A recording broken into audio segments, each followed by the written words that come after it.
We are on the air. Greetings, everyone, and welcome to this special presentation on the Orioles Birdwatcher channel.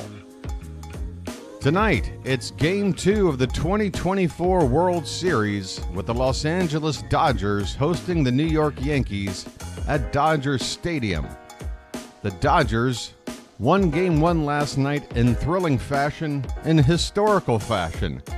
The first ever walk-off grand slam in World Series history happened in the bottom of the 10th inning as the Dodgers came from behind 3-2 after the Yankees scored in the top half of the 10th with a Freddie Freeman walk-off grand slam. A first-pitch fastball from Nestor Cortez Jr. parked into the right field bleachers, and the Dodgers have taken Game 1 of this series. The second game tonight is also in Los Angeles before this series returns back to the Bronx for Games 3, 4, and, if necessary, 5. Welcome back, folks. If you enjoyed last night's game, let me put it another way. If you didn't enjoy last night's game as a neutral fan, well, let me go ahead and break the news to you. You might not see a game as exciting as that one tonight. Again, that was the first time in history a walk-off World Series grand slam. That was something else. Anyway, the Yankees lost in heartbreaking fashion, and that's part of the reason why I'm here. I'm an Orioles fan. This is an Orioles channel. And outside of a few events like a Ravens game out of the blue a couple of weeks back, this is an Orioles dedicated channel. But hey, our season ended a few weeks ago. I've been having a lot of withdrawal. I want to call some games, and I can't wait all the way till spring training. You kidding me? So even though I'm not a big fan of either of these two teams involved, I'm here to call this World Series. Tonight is Game 2. Welcome aboard and welcome in. If you're new to the channel, by the way, please do consider subscribing. Again, this is the off-season for this channel. There's very limited content during the off-season months, so the growth of the channel is virtually non-existent. In fact, I've been spending the last several weeks just trying to maintain. I think this was our last day of the season, 23-22, and as you can see, over the last few weeks of October, it's just a daily check-in of watching the number go down. It's going to drop below 2,300 probably in a week or two on the pace we're on here. So, yeah, if it's going to be another 100 days before we even start thinking about spring training, that's another 100 subs lost at this rate. I'm a little concerned. So, please, folks, stay subscribed, if anything. All right, let's talk about tonight's matchup. We've got, for the Yankees, left-hander Carlos Rodon.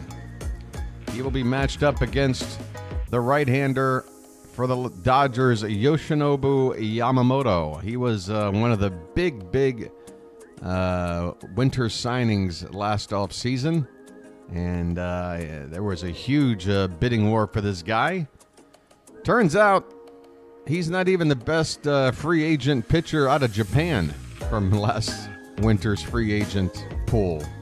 I think that honor needs to go to Shota Imanaga for the Cubs. He had a fantastic season. Put up better numbers than Yamamoto, to be honest. But Yamamoto, he's younger. He's got filthier stuff, apparently, and they gave him a big old contract.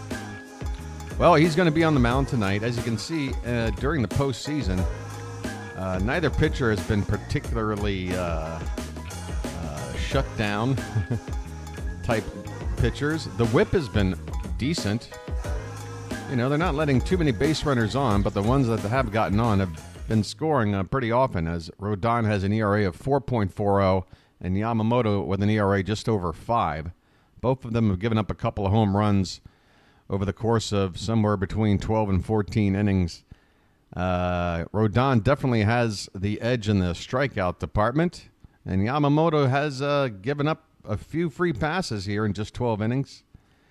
So we'll see who the best of the bunch is. Obviously, for the Yankees, this feels like a must-win game. Going down 2-0. even though you're heading back home, that is a tough hill to climb. In fact, just losing the first game, I believe the statistic that was flashed on the screen yesterday during the ball game was that 63% of teams that have won the first game of a World Series go on to win it. So obviously you're expecting better than a 50-50 in that sort of a stat, but yeah, it's 63%. So just right there, you're already just a 37% favorite as the Yankees to win this thing by losing that first game. And to lose it the way they did, oof, had to hurt. Hey, you may hear some audio. She is gone! About that. All right, there's the game. I'm hoping there's not going to be as much of a time difference between the broadcast and the scoreboard here on your screen. Last night it kind of sucked, to be honest, folks. We had a couple of moments spoiled. We also had a couple of moments spoiled by one of our regulars in the chat. And boy, I'm still just really, it's not that I'm upset. It's depressing. This is one of our regular bird watchers who decided, I guess, to just go rogue and become a troll or something in the chat and just decided, yeah, every major event that happens in the game, I'm just going to type it in as soon as I see it and make sure that I spoil this major moment of the ball game for everybody else. Well, folks, please be reminded to not spoil. And if you are watching the game ahead of me, as I'm calling it, you have a way to get around that, or you should, unless you're still watching it on a old school TV with rabbit ears. If you're watching it on a digital television, you probably have the ability to pause the game. So if you are ahead, just pause the game at a moment that makes sense, right when an out is made or some other event where as soon as you pause, allow me to catch up, I'll call that same event. And as soon as I call it, you unpause your game and you're all synced up for the rest of the night. As long as we're all in sync, this whole thing's going to work out. There is the broadcast team for Fox. I still don't know who this play-by-play guy is. And John Smoltz, I read after the game yesterday that he called Fernando Valenzuela Fernando Venezuela. That's a little bit unforgivable. Come on, Smoltzy, you're better than that. Fernando Mania, that was a big piece of baseball lore you kind of screwed up there, pal. Anyway, it looks like a lovely evening in Los Angeles. The sun is just starting to set. The sky is nice and clear. I don't even see any smog. Ken Rosenthal's got his best bow tie on. Let's take a look at the starting lineups. Oh, by the way, the Dodgers, if this means anything, are favored to win rather considerably tonight. For the Yankees, their lineup looks like this. In fact, I believe this is the exact same lineup as last night. Gleyber Torres will lead off and play second base. Wow, one batter in, I can't talk. Juan Soto will be in right field. He'll hit second. Aaron Judge will hit third and play center. Giancarlo Stanton is the DH and cleanup hitter. Jazz Chisholm Jr. at third base hitting fifth. Anthony Rizzo, veteran first baseman, will hit sixth. And the seventh spot is Anthony Volpe. He'll play short. Austin Wells, the catcher, will hit eighth. And Alex Verdugo, who made that great catch in the bottom of the 10th inning, robbing Shohei Ohtani of another swing. He didn't rob him of a home run or anything, but he made a great head-over-heels catch in foul territory going into the stands. At that point, you thought maybe the Yankees just might escape with the win. That made the second out of the inning. They got Ohtani out. They walked Mookie Betts to get to another left-hander, and Freddie Freeman saw one pitch. It was a low 90s fastball, low and in, which to a left-handed batter is probably the most preferred pitch type and location to ask for, especially if you don't throw all that hard, which Cortez does not. And there has been a whole lot of, would you believe it, a whole lot of blowback from Yankee Nation for Aaron Boone's decision to put Nestor Cortez Jr. in on that spot. They had another lefty specialist out there in the bullpen and ready to go, a fellow by the name of Tim Hill, who so far in the postseason has been pretty much lights out coming in to face the big lefty bats of the opposing team. But for whatever reason, the only one that makes sense on paper is the fact that Nestor Cortes' lifetime had held Ohtani to a 2 for 12, whereas Tim Hill apparently had faced Ohtani 3 times, and Ohtani was 2 for 3. So those are your analytics that tell you, well, Cortes is the better pick. But then you have, logic, which is Tim Hill has been pitching great and has been actively pitching in high-leverage postseason situations, whereas Nestor Cortes, he came into the game last night. It's the first time he's pitched in a major league game, in a competitive game, in over a month. And they put him in that spot. Cortes wound up throwing 2 pitches, and that was it. The one pitch to Ohtani, who he went after it. He popped it up. He got under it. He got that out with the help from Verdugo. And then one other pitch, and that was to Freddie Freeman for the grand slam. Between that, intentional walk without throwing a pitch to Mookie Betts. So that was Nestor Cortes' contribution. 3 batters, 2 pitches, grand slam, ouch. All right, this game should be getting started here after this commercial break, I'm assuming.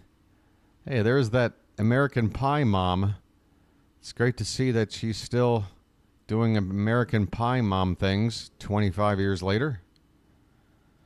I actually met her once.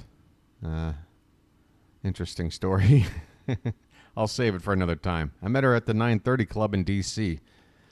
You guys remember another Christopher Guest movie called A Mighty Wind? Came out probably in the mid-2000s, mid-aughts.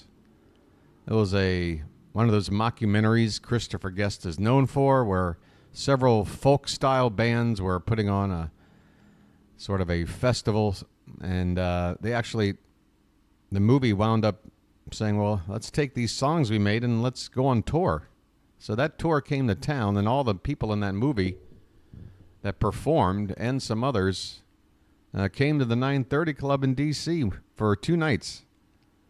I got to meet, Michael McKeon, Catherine O'Hara. I didn't get to meet Christopher Guest. He has a reputation for being a little bit,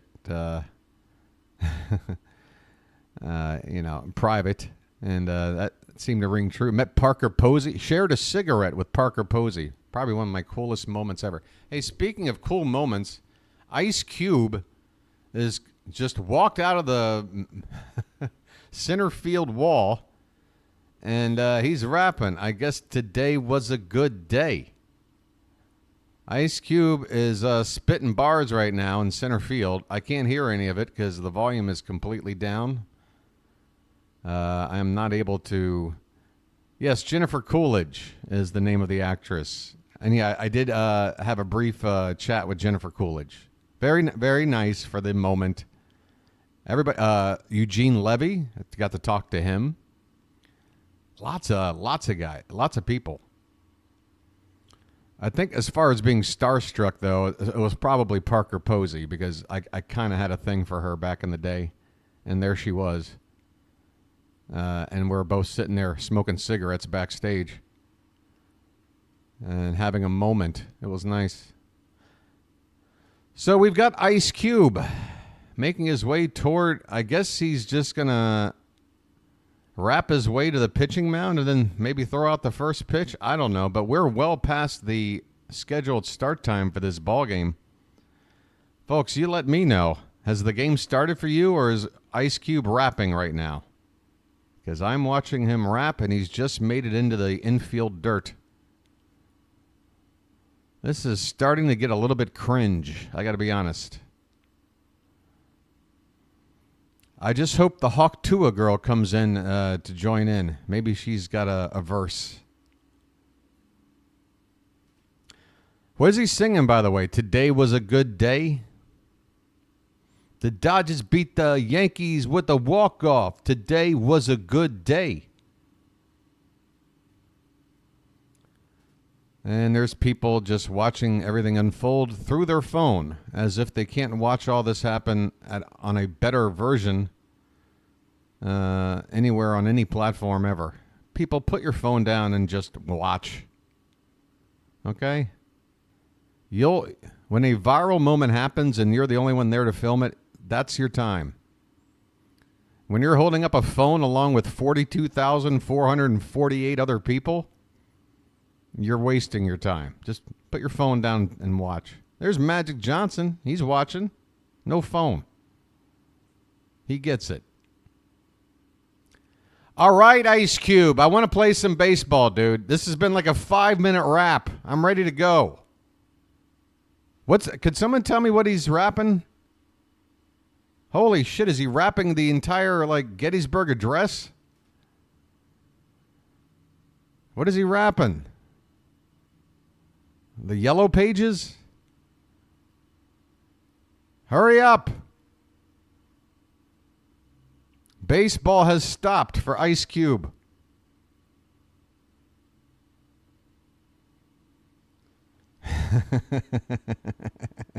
Oh, yeah, the Dodger lineup. Hey, there it is right in front of you. Shohei Ohtani is going to be the DH and lead off. Mookie Betts in right field, hits second. Slight change because the lefty is on the mound. Freddie Freeman has moved down one spot to the cleanup spot.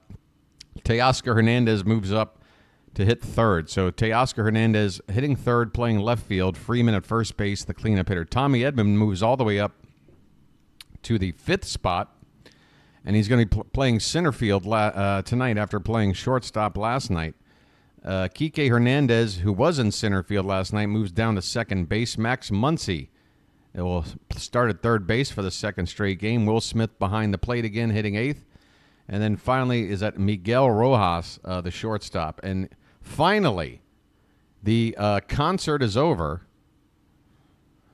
Did anybody make out what he was rapping? Or it's got to be like one of his big hits, right? I mean, you're not going to come out there with a rare gem. Hey, by the way, folks, I got a few bites of my breakfast here. I'm just going to turn to the side and chow down. I apologize for what might not look too pretty, but Yamamoto's taking his warm-up pitches now. And this is an opportunity for me to get the sustenance I need. All right.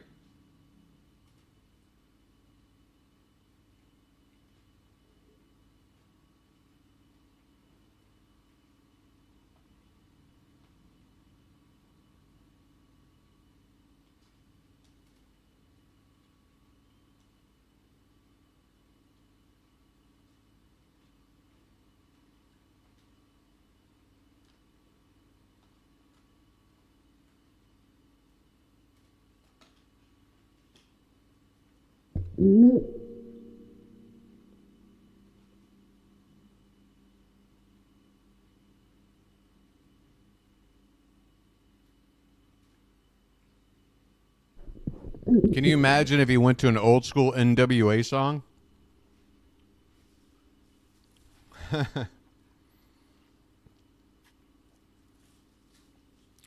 All right,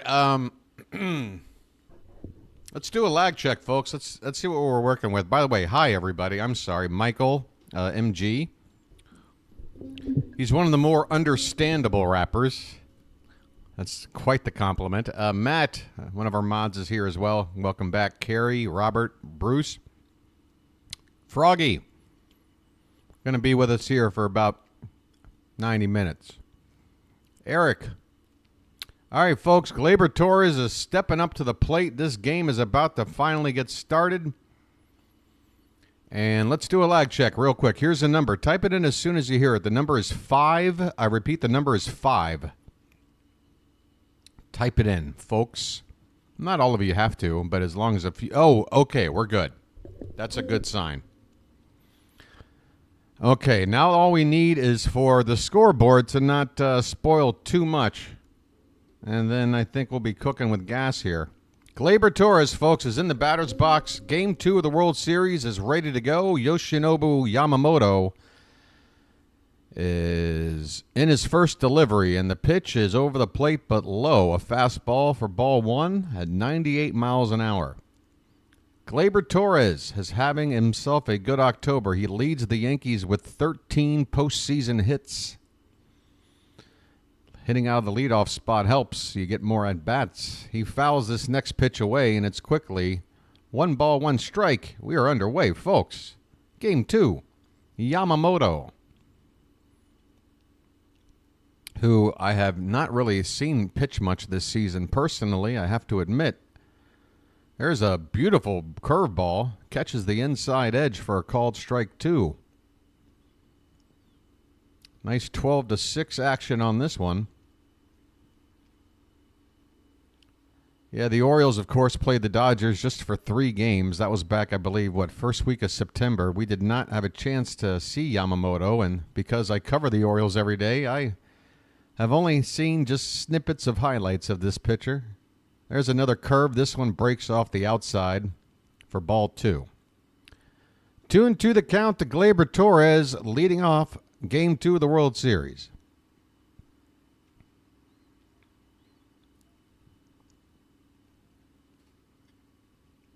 And the next pitch is on the outside, 98 miles an hour, but 2 or 3 inches off the plate. The count is run full. Torres laid off.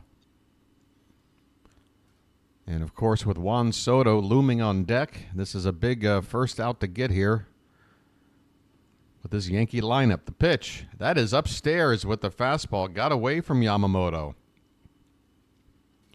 And that'll be a walk. A walk to the leadoff man with Soto, Judge, and Stanton to follow. Not a good idea. I'm walking here. I'm walking here.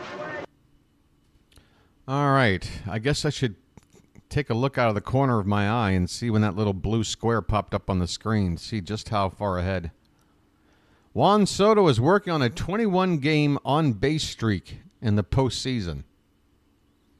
That's pretty clutch. Up there with a runner on first and nobody out. First pitch, he goes after a fastball, but he misses. Challenge fastball. Soto was looking heater, but he still couldn't touch it at 96.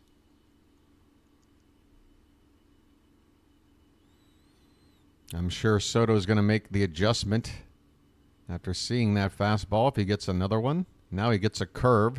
Drops below the zone for ball 1.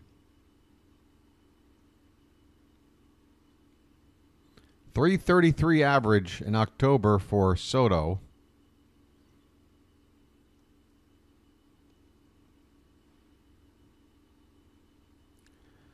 One pitch from Yamamoto is a curveball laid off again by Soto. Again, it drops below the zone.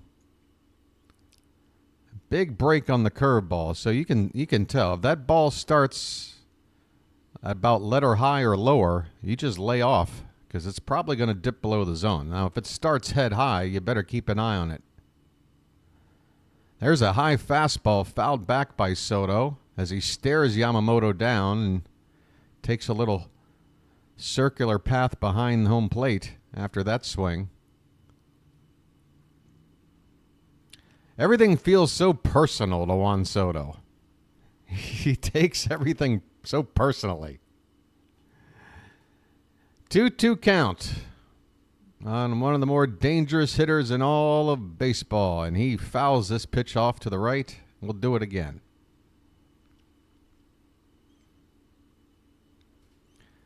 Hate the Yankees and the Dodgers, only here for BW. That's what I'm talking about. Where's my thank you button? And I want to thank you very much for that. I really do. All right, folks, 2-2 count on Soto. From the stretch, Yamamoto, the delivery, and it's low. Another full count, so 12 pitches so far from Yamamoto. And it's been a walk and now a full count. Yankees, they have a chance to jump on him here. Another payoff pitch. A curveball hit on the ground slowly, and the only play for the shortstop is going to be to first. A slow roller. Otherwise, they could have at least gotten the force at second base. Either way, the first out of the ball game has been made on a slow roller by Juan Soto. That's going to bring up Aaron Judge. He's got a runner in scoring position. Now, during the regular season, this might be a spot with a base open at first, one out. You maybe say pitch around Judge and go after Stanton, but the way things have been going in October, it's very much the other way around. Aaron Judge has been struggling mightily in the postseason, a 167 average, striking out 16 times already, whereas Stanton has basically been the MVP for the Yankees offensively. Here's a swing and a miss by Judge on a breaking ball, and the count is 1-1. So Yamamoto going right after Judge, and if he's able to get him out, I would imagine he's going to pitch much more carefully to Stanton on deck. 1-1 pitch is off the plate. Check swing by Judge. They appeal, no swing.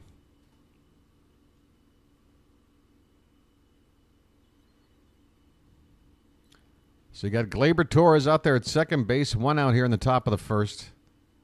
Just getting started here, Game 2 of the World Series. Judge at the plate, 2-1 count. Yamamoto's next delivery is swung on and missed on a slider. Filthy stuff. That ball started in the lower part of the zone and then just went down and away. Judge, boy, the end of his bat was still 6-7 inches away from touching that baseball. I mean, he had no chance. Judge asks for time with this 2-2 count. Last night with runners on, the Yankees were just 2 for 17 at the plate, and they left 11 men on base. So not only did they squander an extra inning lead, they had plenty of opportunities to just win the game in a regular 9-inning way. This pitch is low and away. We got a full count, folks.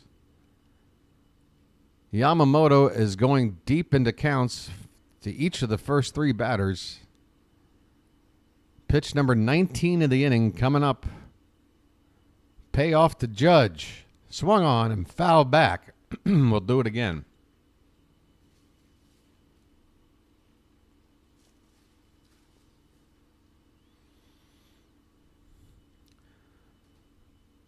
This is going to be a productive inning for the Yankees, even if they don't score, with the pitch count for Yamamoto about to get into the 20s with still just 1 out in the inning.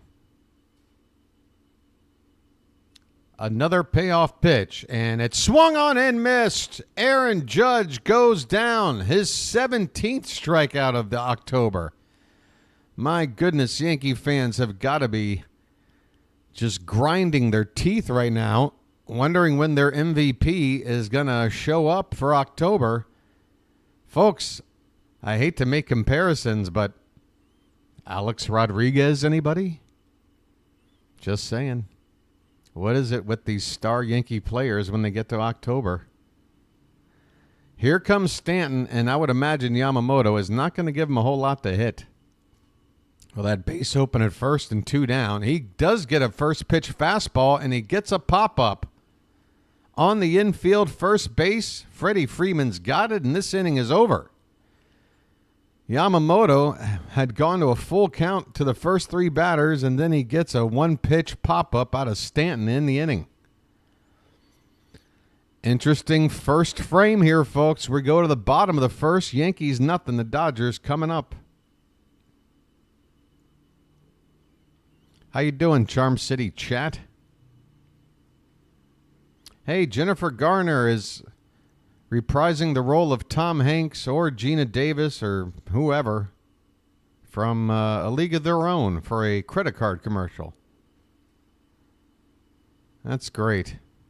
That's her best role since 9 Lives. Boy, that Jennifer Garner really knows how to pick roles. She's in it for the art, you know. Why am I seeing this guy? Can we skip this commercial? Please? I can't wait for this to be over with. What do we got? 1 week and how many days? For the love of... Anyway, what else is going on, everybody? Oh, my goodness. What's going on with me? My air conditioner is leaking, for one. And I have to put a towel down and about every hour keep switching towels out for the constant steady drip of water coming out of this thing. There's, a water tank in there. It's supposed to filter out to the outside part. There's a little like PVC pipe that runs into a drain, and that's where everything's supposed to go. But I guess when the filter gets clogged every few months or so, the water starts to just build and then just starts to come out of the damn machine. I have to go through this every 3 or 4 months. What sucks is I'm running the AC right now, and because it's working extra hard to do the same job, the electric bill just spikes like crazy. I've had electric bills living here that have been larger than the actual amount of my rent, which to me seems crazy. But what are you going to do? Hey, there's some Taco Bell food. That didn't look real, but, I'm sure it's affordable. All right, Ohtani, Betts, and Teoscar Hernandez due up for the Dodgers against Carlos Rodon. Did I watch the show Alias? No, I didn't. I know it was a successful show, and I'm sure that's kind of what gave Jennifer Garner her platform to have her career take off. So I'm sure it was a nice, fun show, but not my kind of show. I got to be honest. Like Jessica Alba, she had a show on Fox that was kind of similar, right? And her younger, or am I thinking of Jessica Biel? I don't know. One of those Jessicas. They had one of those, like, Charlie's Angel type shows where they're just like solo. Ohtani goes after the second pitch in the at bat here after a 1-0 count. He lifts it into center field. Aaron Judge, drifting to right center, makes the catch. Yeah, there you go, Dark Angel. So I'm assuming Dark Angel is like sort of in that same ballpark as Alias, and yeah, that's just not my bag. Those aren't really shows for me. But they were popular, so they're for somebody. Here is Mookie Betts. First pitch to him is off the plate outside, ball 1. Mookie. Hitting .277 in the postseason, but in the last 7 games, the average has been .310. He takes a called strike here. It's 1-1.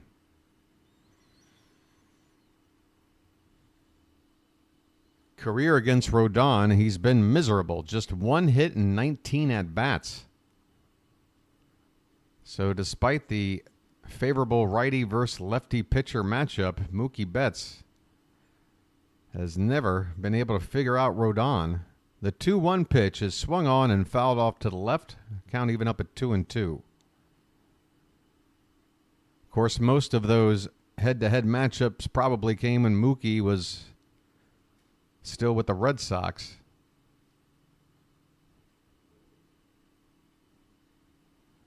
The 2-2 pitch is swung on and reached for a base hit into right field. So there you go.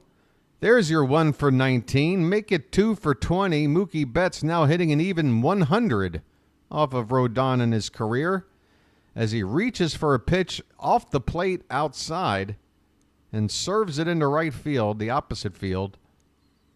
A very nice piece of hitting there by Mookie Betts.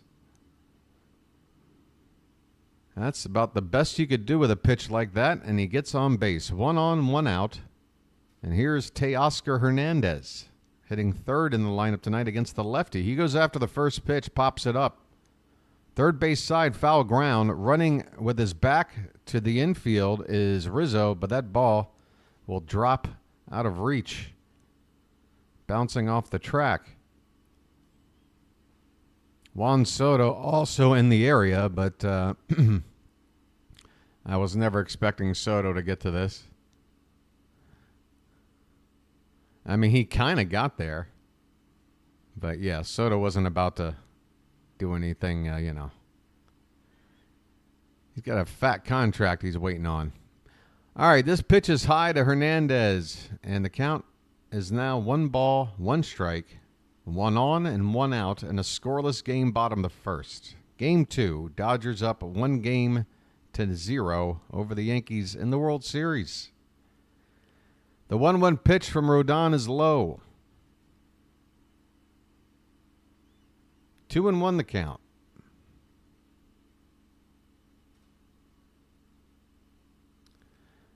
How we doing, people? Man, is this chat slow.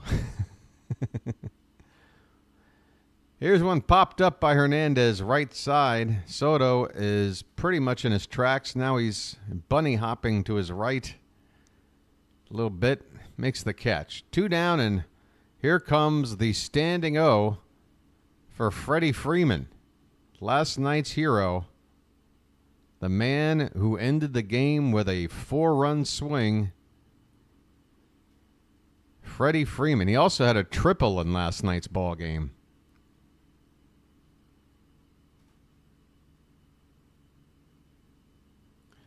Crowd remains on their feet as Freeman's first pitch is swung on and fouled back. That's showing some real respect. They didn't get up to applaud him just to step up to the plate. They remain standing.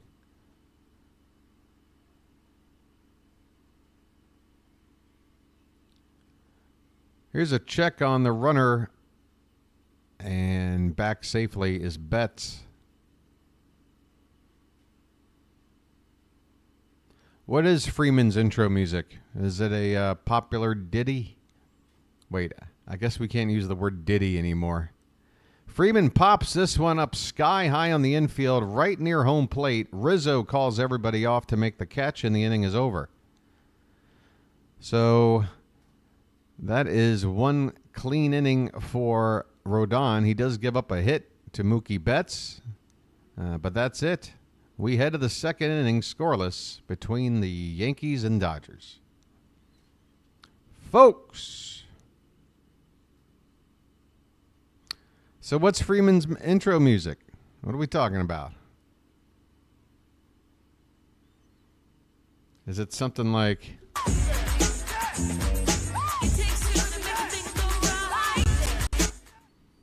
anything like that? How about... splish splash, I was taking a bath. No, not that. Hey, I might need a lucky. All right, folks, an early peek at the numbers. Do we have more? We don't even have 20 people here. Gosh. And it sucks because the actual stream seems to be running smoothly tonight. Everything seems to be in good working order.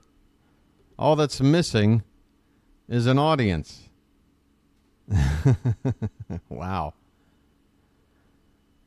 I mean, you know, I don't know, folks. You might have to give me a grade after every inning. Let me know how I'm doing. Like, how was that first inning as far as calling plays? Was it okay? I'm trying to figure out. Are people tuning in going, this guy stinks? Is it my background? Is it this bright white light throwing people off? Is it the Midsommar poster? Is it my handsome face? What is it, folks?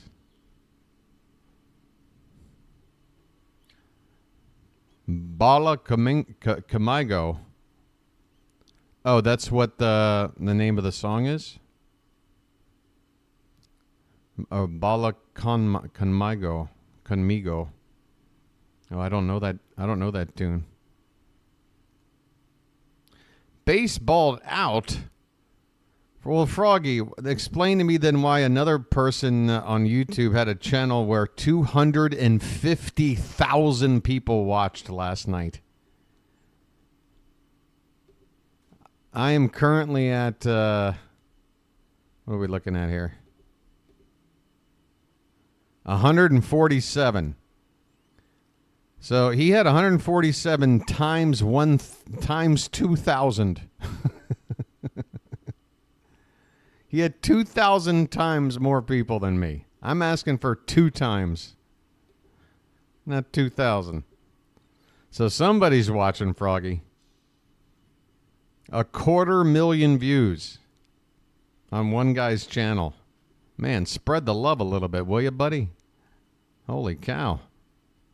I don't know what you got making your algorithm work, but I want to know. 250,000. Here we go. Jazz Chisholm at the plate. First pitch to him is outside for ball one. Jazz stole 3 bases last night and was instrumental in helping the Yankees get the lead and put him in a position to win. He takes a big curveball for a called strike. It's 1-1. That might be true, MG, but we're still the channel I'm talking about. It isn't a dedicated Dodger channel, and it's not a dedicated Yankee channel. It's just a generic channel. And I wholeheartedly can understand. Here's a soft roller back to the pitcher, Yamamoto. He's got to hurry, and he does. He gets the ball to first in time to beat Jazz Chisholm on a comebacker. 1 away. So, yeah, look, I'm not expecting to get 250. I've never seen anybody get those kinds of numbers. I think the most I've ever seen on any channel for a ball game is somewhere like in the 40 to 50,000 range. 250,000 views is incredible. Here is Anthony Rizzo. He takes a fastball up and away for ball one. 389 in the postseason for Rizzo. 1 for 4 last night with a walk. Thanks, Robert. Swing and a miss here. The count is 1-1. Maybe Freeman's music should be It Came Out of the Sky, CCR. Hey, anything by CCR is pretty badass. I'd probably walk up to Run Through the Jungle. That'd be the one for me. You know what? Fortunate Son. I take it back. Fortunate Son. And give me that one. Here's the 2-1 pitch to Anthony Rizzo. Upstairs. 3-1 the count. 1 out, nobody on here in the top of the second. Next pitch from Yamamoto will be his 30th of the evening. Rizzo in the hitter's count, 3-1. The pitch is taken off the plate for ball 4. Another free pass issued by Yamamoto. And that'll bring up Anthony Volpe here with 1 on, 1 out.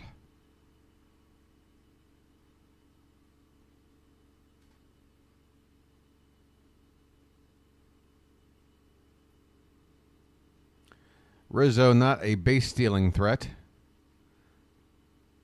Dodgers hoping for a double play ball. First pitch to Volpe is low and away on a cutter from Yamamoto.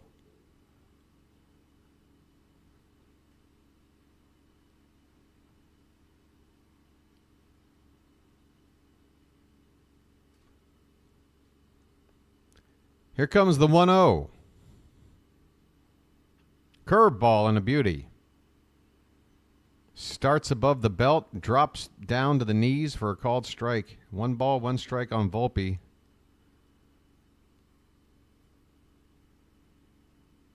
Rizzo at first, 1 down. Pitch. Swung on. That's hit into center field, and it turns Tommy Edman around. That was a bit of a screwball hit to center field, and Edman with a smile on his face. He started to break to the left toward right field and then had to come back as that ball twisted its way back toward center field. Wow, what a strange curvature on that batted ball. But Edman was able to handle it for the second out. Runner at first stays put, and here's Austin Wells, left-handed hitting catcher, who's had a miserable October, hitting 105. He did have a base hit last night as he looks at a called strike. He went 1 for 5 last night, but just 105 in the postseason. 2 down, runner at first. And the 0-1 to Wells is swung on, hit on the ground. Second base, scooped up by Lux. A little toss over to first in time, and that'll do it. Yankees retired in the second inning. A walk, a man left, and that's it. We go to the bottom of the second, scoreless in Los Angeles. How you doing, folks? You got the high. That old man is down the road.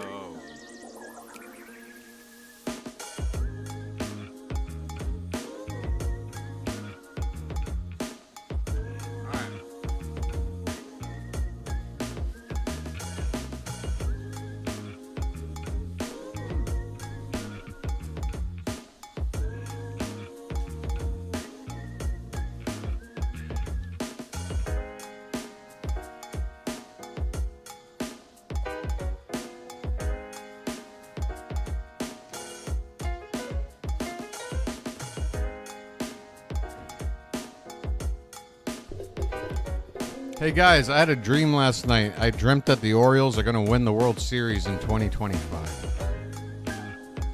Whatever that means.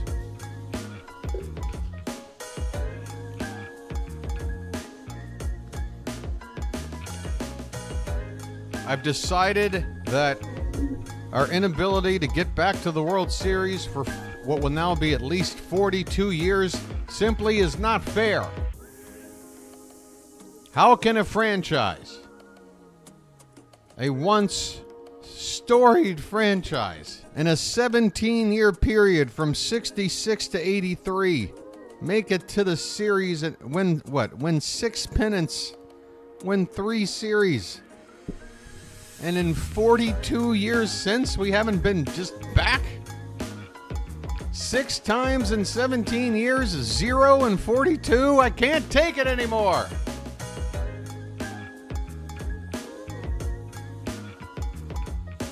Get me back to the series. We're not that bad of a franchise, my God. I mean, I'm not an Angelos fan, but I mean, there are teams run by worse people. Marge Schott guided the Reds to a 1990 World Series championship, okay? Okay?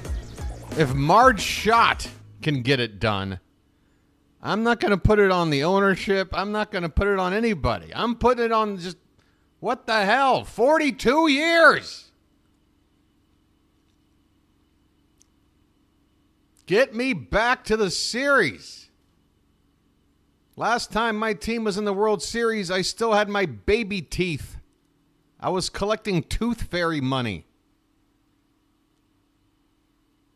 My parents were trying to figure out which kindergarten they wanted to send me to. Enough already. All right, here we go.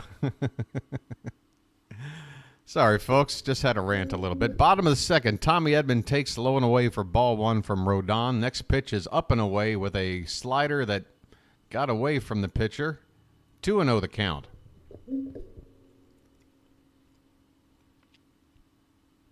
Purple Haze, how you doing, buddy?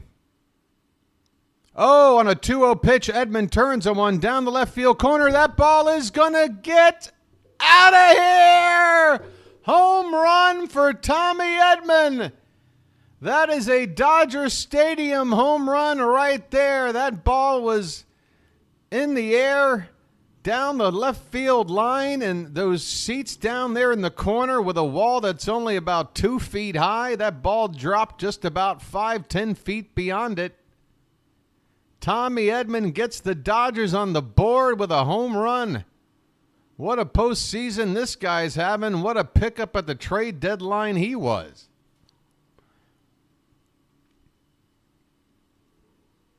The Dodgers have a 1-0 lead. My goodness. 0-1 the count here. Who's up? Kike Hernandez. Next pitch, curveball slapped toward third base, and Jazz Chisholm makes the catch. Boy, Jazz Chisholm. He's got some quick reflexes. Edman right down the line. Probably 6 rows back into those seats. 1-0 LA. All right, 1 out, and Max Muncy, the left-handed batter, takes a called strike. Rodon gave up the second most home runs during the regular season, 31 in all of baseball. So I wonder where Corbin Burns is on that list. Felt like he averaged one solo home run per start, and he must have made about 31, 32 starts. It's got to be in the upper 20s for him. There's a called strike to Muncy. 1 ball, 2 strikes. Sorry for the squeak. If only Miss Janet were here. 2-2 the count now on Muncy. 1-0 Dodgers on a Tommy Edman home run. Is he going to be the Rick Dempsey of this World Series? That's why I love it, folks. So often it's not the Goliaths of these teams that wind up being the heroes. It's the Davids. It's the little guys. Max Muncy with a big cut and a miss on a slider breaking away from him. And down he goes on the strikeout from Rodon. 2 away. Yeah, lefty on lefty, that slider. That is tough. 2 down. Coming up next is Will Smith, and he looks at a strike. Smith has not had a good postseason. Had an 0 for last night, though he did drive in a run with a sac fly, but he's hitting just 146 in the month of October. That is a foul ball right behind home plate, and he's quickly in an 0-2 hole. 2 down, nobody on in the bottom of the second.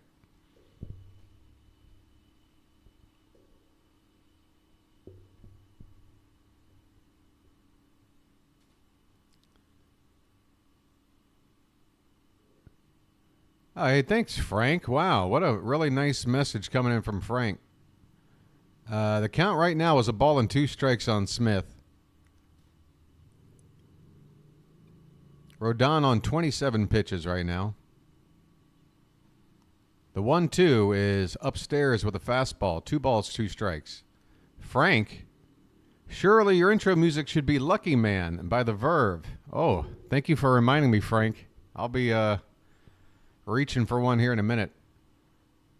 The 2-2 pitch is a breaking ball. Actually, call it a changeup. On the outer part of the plate, Smith reached for it and fouled it away. Just trying to protect with 2 strikes. After your sterling work all year listening to your beloved Orioles, I couldn't tune into any other coverage. You're a class act. I mean, Frank, that is really, really nice, but I'm not a class act. I'm a bit of a jerk. I mean, I'm a nice guy, but when I come across unsavory people, they bring the worst out of me. Yeah. So is that what being bipolar is? I don't know, but I've got a bit of a Jekyll and Hyde thing going on. Here is a tapper up the third base line. Tough play for whoever's going to get it. The pitcher does, and Rodon throws out Smith. Nice play there by Rodon fielding his position on a swinging bunt. That'll end the inning, but the Dodgers get on the board first. A home run from one of the more unlikelier of sources in this lineup here for the Dodgers. Tommy Edman continues to rake here in the month of October. 1-0 Dodgers as we go to the third inning. Hey, Book Doc, long time no see.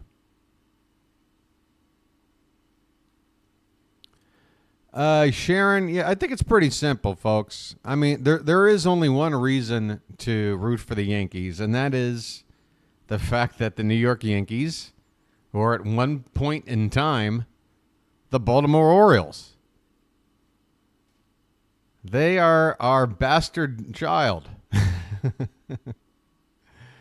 But, you know, that was a long, long, long time ago. And, you know, it's been a long time. The Dodgers, though, you know, they're from New York. originally. They're more New York than New York is. So I don't know. It's a no-win situation, but,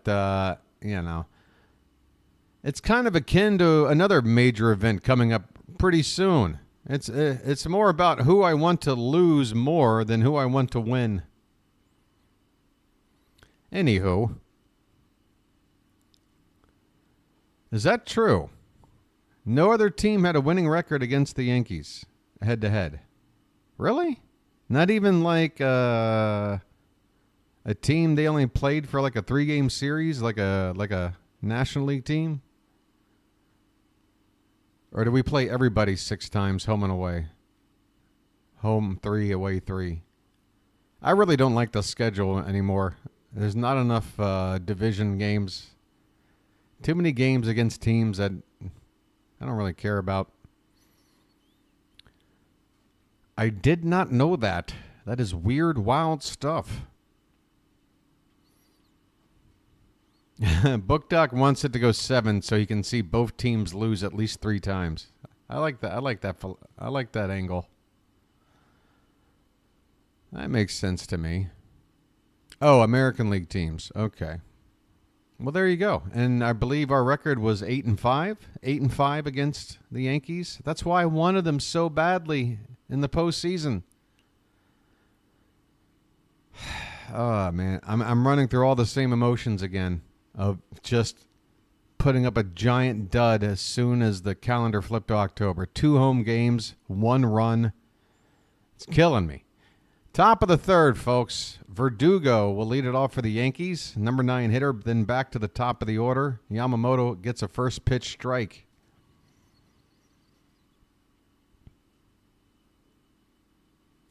The 0-1 to Doogie is fouled away 0-2. Yes, they did. The Mets certainly swept the Yanks. I got to follow along with that a little bit with my buddy Johnny over there at Pure Adrenaline Sports, who covers the Mets. 0-2 pitched, popped up by Verdugo, left center field. And it's going to be Hernandez, the left fielder, making the catch out there in the alleyway for out number 1. 1 out, top of the third, back to the top of the order for Gleyber Torres, who began this game with a leadoff walk. Right? Isn't that how that worked? That would explain why he's 0 for 0. That's right. He walked back in the first to begin the ball game. First pitch here is a curveball, had the plate, but just a hair low for ball 1.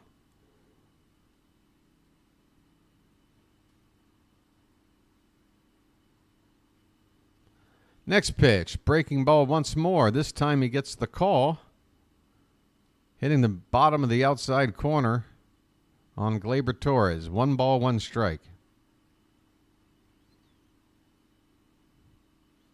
And the next pitch, reached for and passed the glove of Yamamoto, hit on the ground to second base. Lux picks it up over to first in time. Excuse me, Kike Hernandez. Gavin Lux is not in the lineup. Folks, I think I said Lux twice. These Dodgers, they like to move these players around. Right, once again, folks, I apologize. Tommy Edman, who was at shortstop last night, he's in center field. And Kike Hernandez, who was in center field last night, is at second base. At shortstop tonight, not in the game yesterday, Miguel Rojas. I apologize for my mistakes. It happens. Here is Juan Soto. And the first pitch to him is up and away. I mean, folks, multiple times during the Orioles season, I got Colton Cowser and Anthony Santander mixed up at home plate. So I'm capable of screwing anything up. Soto, did he show bunt? It's a called strike, and Soto is talking to the ump, and the ump is giving him the big eyeballs, saying, turn around and take the next pitch, you dope. I like that ump. 1 ball, 1 strike to Soto. And check swing and an appeal. He went around. Oh, Soto. Oh, are you not happy? That's 2 straight pitches where the result wasn't to your liking. That pitch was on the outside edge anyway. Should have been called a strike. And Soto was still shaking his head. What a child. Is he a great hitter? Yes. But man, he is such a little brat. The 1-2 pitch is off the plate, 2-2. As Soto does his little shuffle. Can anybody tell I'm not a fan?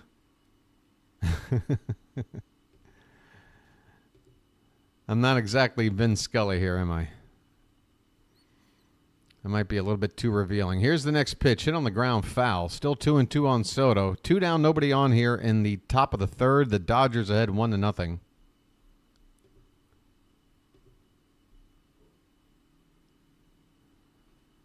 I don't know. I don't know what it is about Juan Soto. I just wish he was more likable, and then I would really like him. Uh-oh. We might have a bit of a thing happening right here and right now. The pitch swung on and drilled down the right field line. And that ball is going to hug the foul pole and get out of here for a game-tying solo home run. There's your Juan Soto. That's why he gets to do what he does, folks. Again, I said it. I'm like, he's a great hitter. I just can't stand this guy. But he is something else. It's a game-tying home run for Juan Soto. I know. Yeah, he turned on that inside pitch and was able to keep it fair. That's Juan Soto, folks. 1-1 ball game. We start over.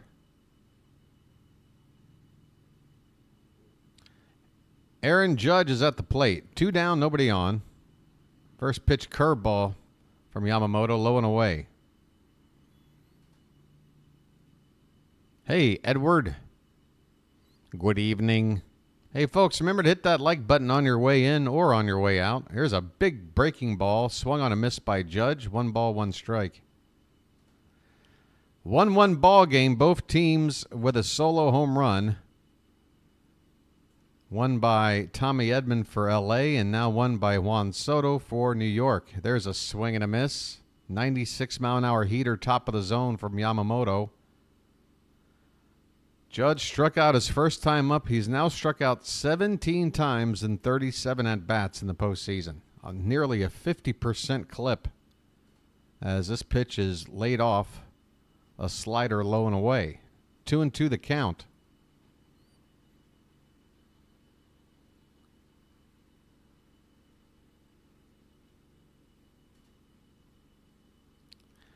And this one is fisted off the bat as Judge got jammed. This ball will be hit into right field, racing toward the foul line. Betts makes the catch to end the inning.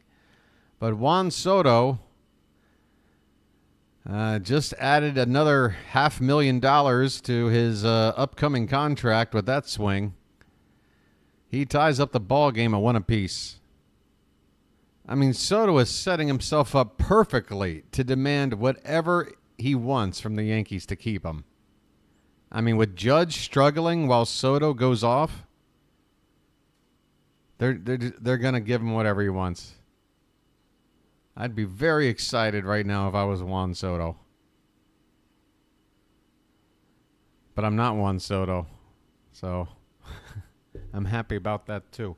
I need a lucky. Hold on, folks.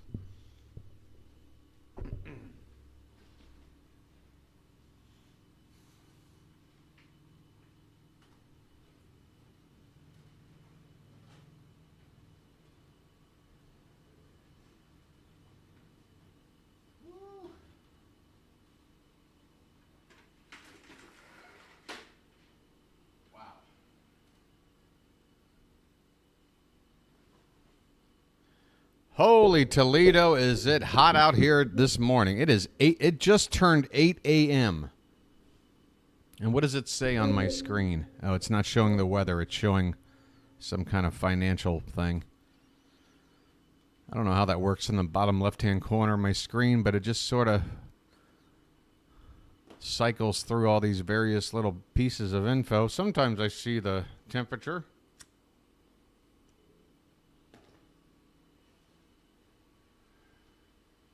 But yeah, it is roasting out there, and it's only 8 a.m., which means my air conditioner is going to have to work even harder. In fact, I better cut it off right now while I got the door open.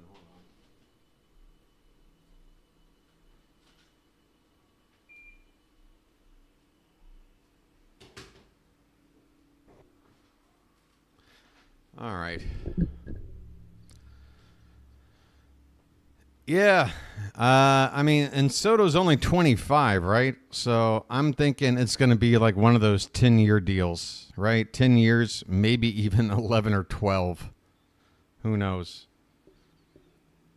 So if we're looking at like, yeah, 550 million a year for 10 years, 500 million. There you go.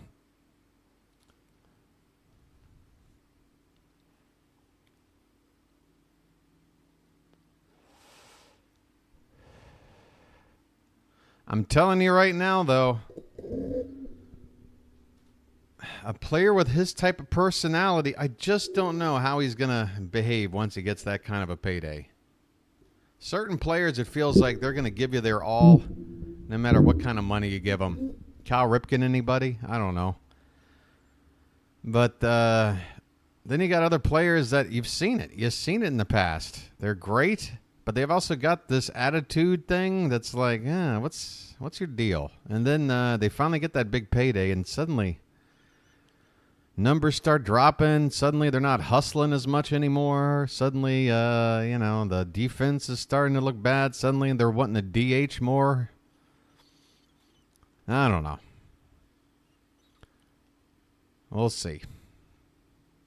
I mean, look at Pujols as soon as he left the Cardinals. And Pujols was a great, great player, and his attitude was fine. Man. Good luck to whoever signed Soto, I guess. By the way, Miguel Rojas is at the plate. He's got a 1-2 count, and the next pitch is foul back, still 1-2.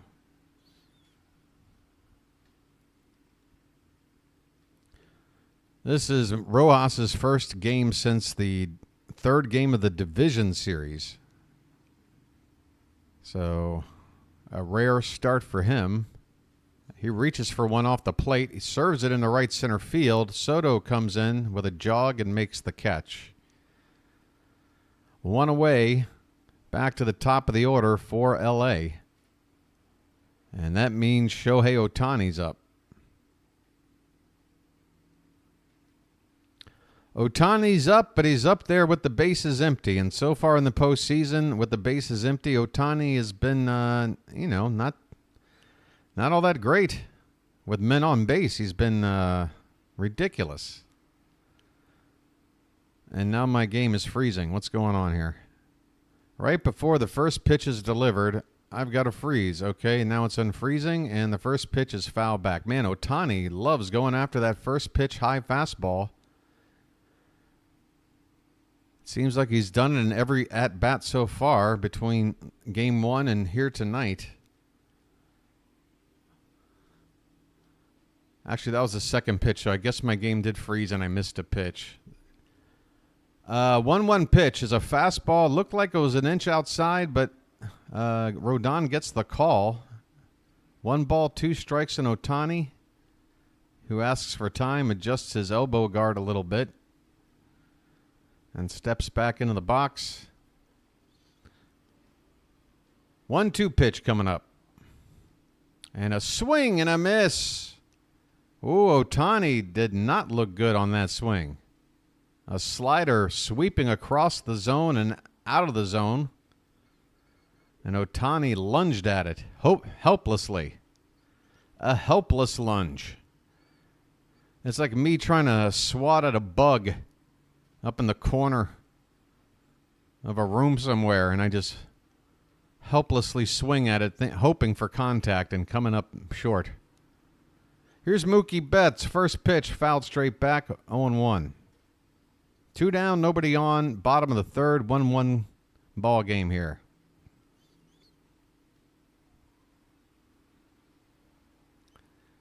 Or Machado, Book Doc. There's another great example. Machado.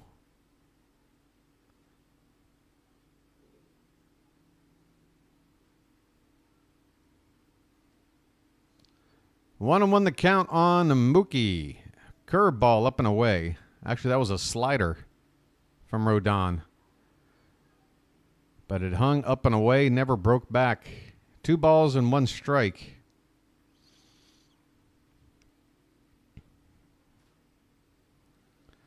Next pitch is taken low.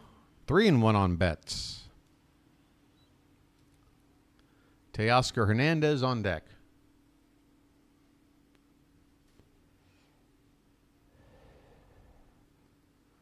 3-1 pitch, line drive, base hit in his left field. Oh, Betts got a 3-1 fastball right down the middle, and he was waiting on it, turned on it, hit it on a rope for a 2-out single. That's the second hit of the night for Betts.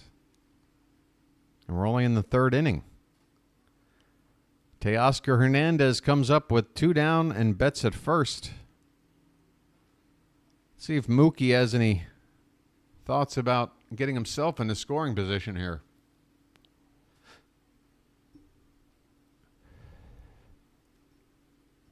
And with that thought in mind, Rodon with a check on Betts, he slides back in head first safely.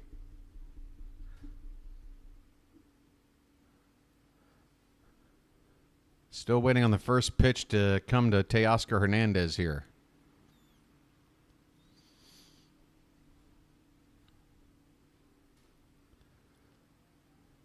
Michael, I think he will next year. I think the Dodgers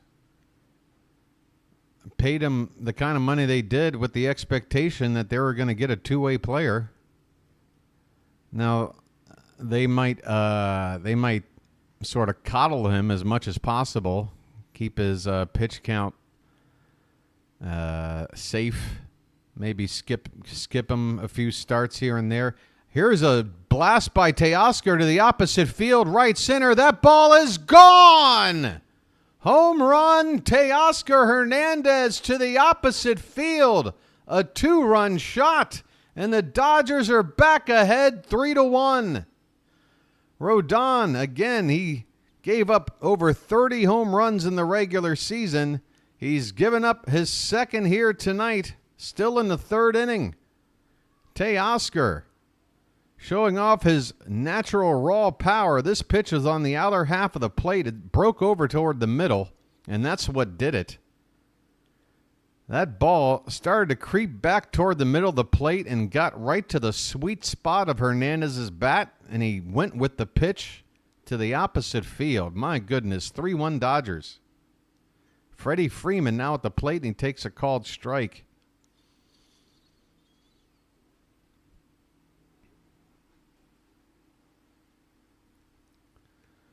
And the 0-1 pitch is upstairs, 1 ball and 1 strike. Dodger fans still on their feet after that Hernandez blast.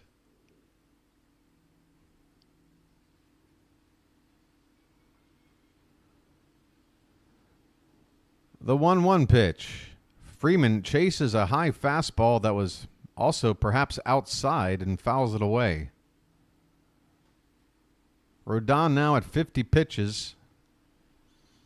2 out here in the bottom of the 3rd. 2 runs in. The 1-2 pitch is laid off. A slider that broke off the plate and down in the dirt.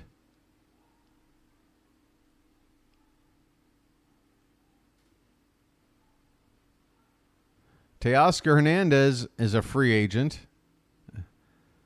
If the Dodgers don't give him a contract as soon as this season ends, he will be an eligible free agent and will probably be fetching a rather high price tag himself.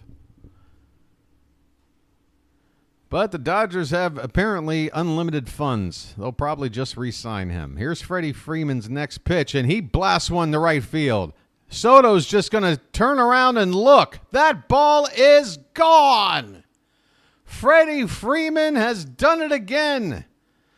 What a 24 hours for this guy. His second home run in as many games.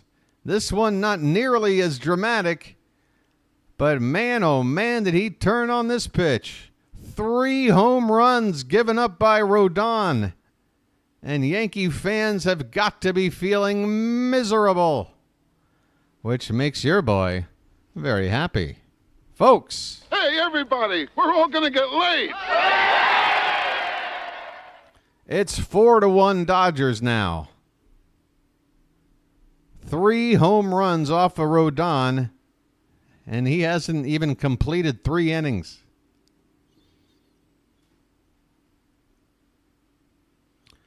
Boy, you really got to hand it to these home run dependent offenses, huh?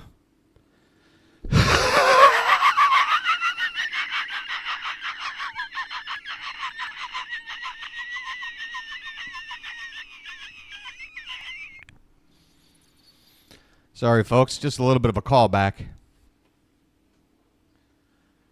All right, 2 down, and here is Tommy Edman, and he swings and misses at a fastball.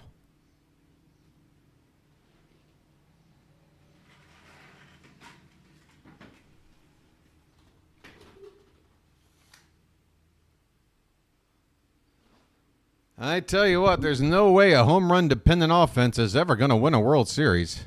That's impossible, right? Swing and a miss. 0-2 on Edman. 2 down, nobody on, 3 in.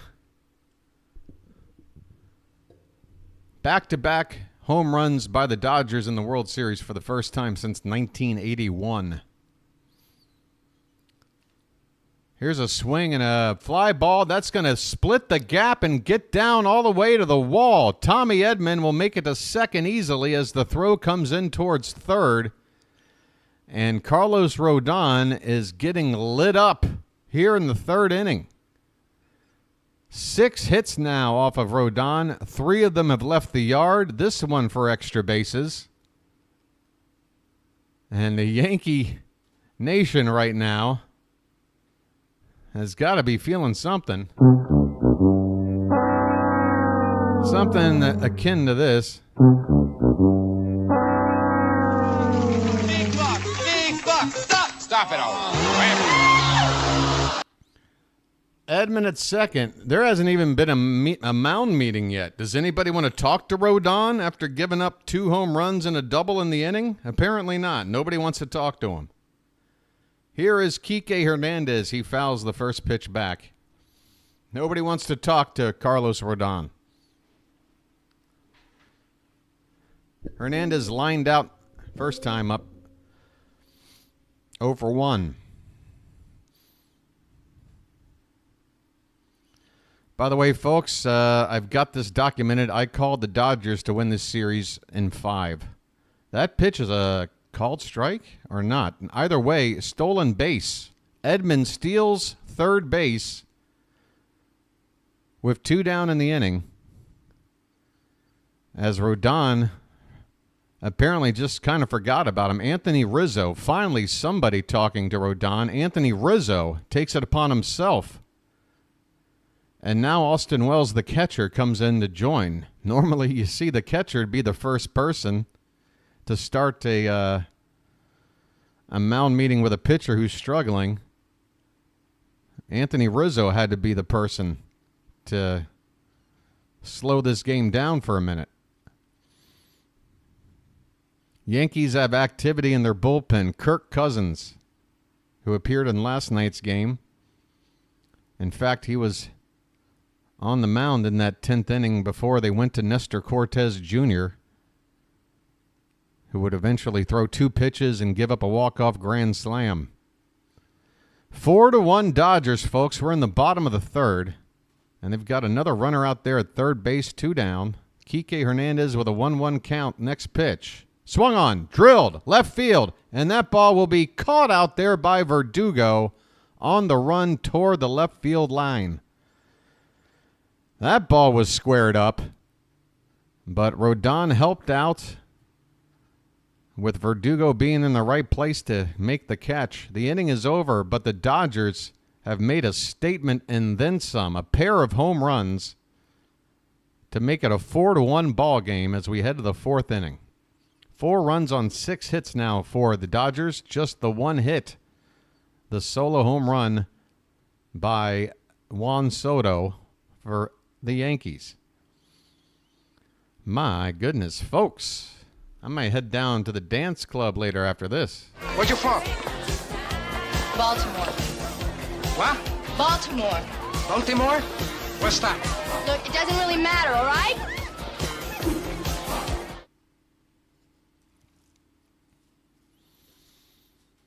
All right. Hey, folks, Halloween is coming up. My favorite holiday of the year. It's only gotten more fun as the year. Have you noticed how Halloween has become more and more holiday for adults and less so for kids? I think our generation kind of stole Halloween away from kids. Yeah, they get a little bit of fun, but let's face it. It's really an excuse for us to dress up like idiots, maybe imbibe in a little fun and, act a fool. I enjoy it. Ooh. Ah.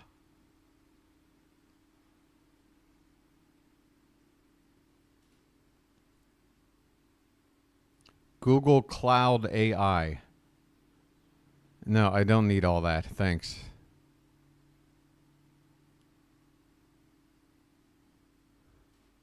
What the hell am I looking at here? What are they selling? Smarter stats, tastier insights, the new way to cloud. Google Cloud, official AI partner of Major League Baseball. Great. No thanks. I'm going to figure out a way to enjoy this beautiful game of baseball without needing every metric shown to me, every graphic. I mean, come on, folks. Let's just enjoy the ball game with our eyeballs once in a while. Anyway, you give out lots of candy, do you, Matt? Are you a cheapskate? Are you giving out a bunch of like those little Brown Betty candies or whatever the hell those are called? Tootsie Rolls? Or are you giving out the good stuff, the M&Ms, the Skittles, the Snickers? That's all I remember as a kid. You learn very early on which houses to bother going to and which ones not to. All right, here we go, folks. Top of the fourth, Giancarlo Stanton at the plate. First pitch to him is a little bit low and outside for ball one. Only the good stuff.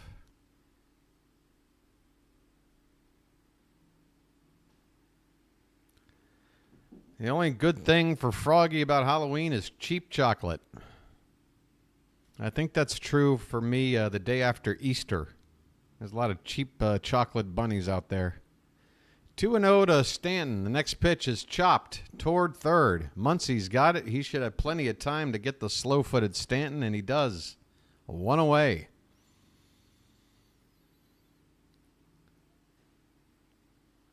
And my game just froze again. Come on now. I'm going to have to refresh it myself. Where's my cursor? Is my entire stream frozen? What's going on here? Who are all these people? Folks, you might hear a little bit of the broadcast again. Don't worry. I won't get a copyright or anything as long as it's just a few seconds. All right. Here we go. Jazz Chisholm's at the plate. He's got an 0-1 count. Sorry about missing that first pitch strike. Next pitch is fouled at the plate. And the count to Jazz is 0-2. One out, nobody on in the top of the fourth. 4-1 Dodgers. The Yankees, again, with just one hit so far in the ball game. That solo home run by Juan Soto back in the third.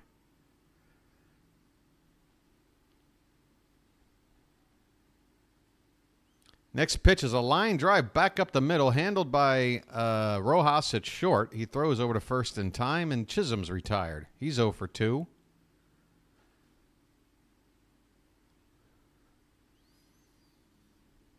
So Yamamoto, now with a 3-run lead, appears to be settling in nicely. Early in the ball game, his pitch count looked to be an issue, as the first 3 or 4 batters were working full counts. Anthony Rizzo goes after the first pitch. He walked his first time up, and that first pitch is fouled away. 0-1 the count. Next pitch from Yamamoto will be number 60 on the evening. So if he were to get this next pitch for out number 3, he'd be right on a 15 pitch per inning count, which is nice and healthy. This is inside, though, so the count is 1-1 on Rizzo. There's a fastball right down the middle, and Rizzo just watched it go by. 1 ball and 2 strikes.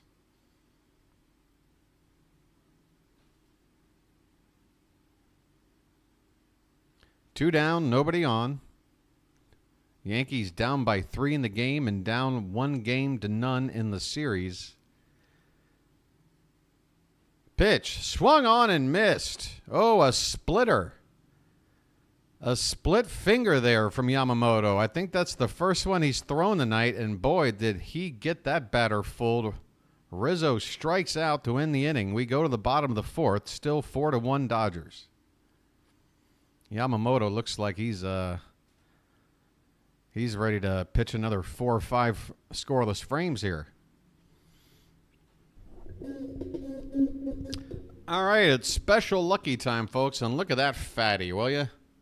Look at that fatty. Oh, by the way, my fingernails, are they too long? By the way, I've completely let my beard go. I don't know why. It's post Orioles season depression.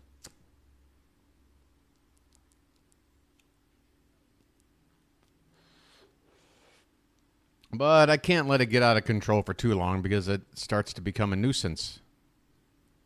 Too hot, too itchy. Or, you know, mustache hairs start growing over your lip, and next thing you know, you're biting into something to eat, and you're eating your own mustache hairs. That's when you know it's time to clean up. But for now,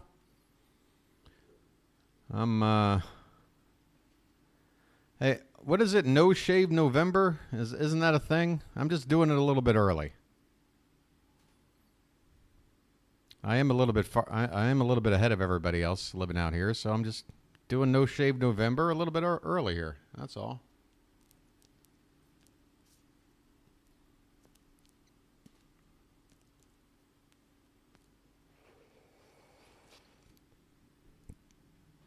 Oh, yeah, folks, get your prostate checked if you're 40 years or older, right? Head hair. Oh, you got a long head of hair? I never had head hair long enough to get in the way of eating. I think the longest I got was right around, like, hanging over the earlobes. My haircut, I had a haircut that looked like Anton Chigurh from No Country for Old Men.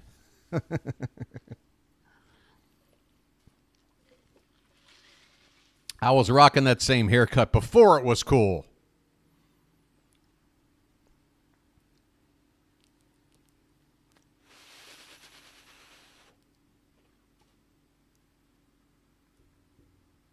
People kept asking me, why are you walking around with that air pressure tank anyway?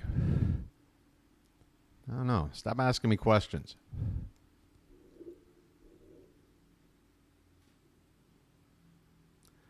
Book deck, I've always found the best way to alleviate that problem is to just go to the town square and yell out, hey, I need some weed. Anybody?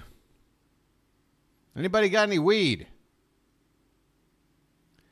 All right, folks, bottom of the 4th. Max Muncy at the plate. First pitch is a strike. Carlos Rodon still out there. 60 pitches. Last couple of innings have not been too kind to him. He gave up a home run in the second and 2 more home runs in the last inning. 0-1 pitch to Muncy. Check swing. He went around. And if there's one batter in this lineup that Rodon appears to have in his back pocket, it's Max Muncy. With this lefty-on-lefty matchup, those sliders Muncy is having problems with. I'd say another slider would probably get the job done here. No need to mess with this recipe, and that is a slider off the plate, looking to get Muncy to swing, but he does lay off. Muncy probably just figuring that's exactly the kind of pitch he'd get. Now we'll see the 1-2 pitch. A slider swung on and missed. The ball is dropped by the catcher. He tags Muncy, and there you go. It's almost like I know what I'm talking about, folks. Max Muncy strikes out on a Rodon slider, and that's going to do it as Aaron Boone is out to take Rodon. Yeah. I was wondering why Rodon was left out here for this inning after what had just happened, but it was just to face Max Muncy, who didn't look good in his first at-bat, and he got another out of Rodon here, but that's going to do it. The Yankees are going to their pin here with just 1 out in the 4th inning.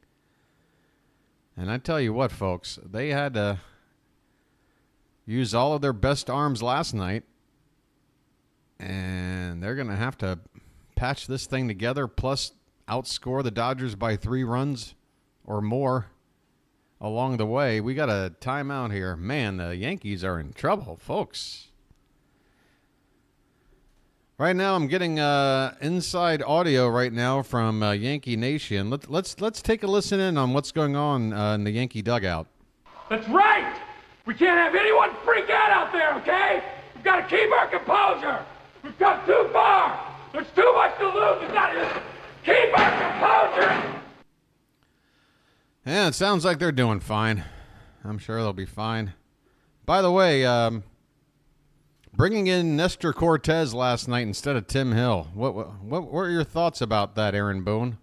What you just said is one of the most insanely idiotic things I have ever heard. At no point in your rambling, incoherent response were you even close to anything that could be considered a rational thought. Everyone in this room is now dumber for having listened to it. I award you no points, and may God have mercy on your soul. Michael, Teoscar Hernandez, you're talking about pursuing him as a free agent. It's not happening. And the answer is very simple as to why. He's going to fetch as much money as Santander is. So if we're going to spend the money to sign Hernandez, why wouldn't we just give it to Santander? A guy who we already are familiar with. We know what to expect from him. He's beloved by the fans. He's a great team player. We know what we got with him. So that's the thing. That's why I'm looking at a guy like Jerks and Profar. To me, the free agent to be that could be a potential replacement for Santander. Yeah, and also, as Sharon is saying, I would expect the Dodgers, with their unlimited payroll, to probably just go ahead and re-sign Teoscar. But yeah, if you're looking for a replacement, I would keep my eyes peeled on Jerks and Profar if the Padres don't wind up re-signing him. If they were smart, they would, I think. But he's coming off a season that's he's been around a long time, and he's had this one great year. And you got to sit back and wonder, is it just an aberration? Is he going to regress back to the Profar of old? Because if so, it's a giant waste of money to give him a contract. But if he's unlocked whatever it is to, reveal his best potential, and he's going to be the Profar of this year for the next several years, he's 31 years old. If he plays like that for another few years, then yeah, he would be a great target, and I think you can get him for about 2/3 of the price that Santander's is going to cost you. Folks, sorry for all that talk, as Kirk Cousins has entered the ballgame, right-handed reliever for the Yankees, facing the catcher Will Smith for the Dodgers. The count is a ball and 2 strikes, 1 out, nobody on. And the next pitch is a fastball low and away, the count even up at 2-2.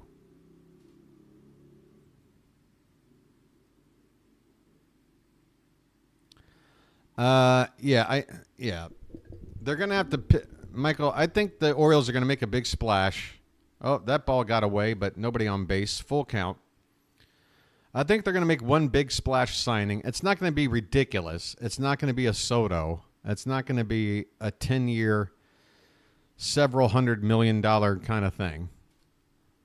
But I do think if Burns isn't re-signed, and right now I don't think he will be.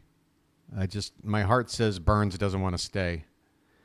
Will Smith smacks this ball to dead center field over the head of Aaron Judge, and it bounces off the base of the wall. Hustling into second base is Smith as the ball gets away and dribbles all the way back toward home plate.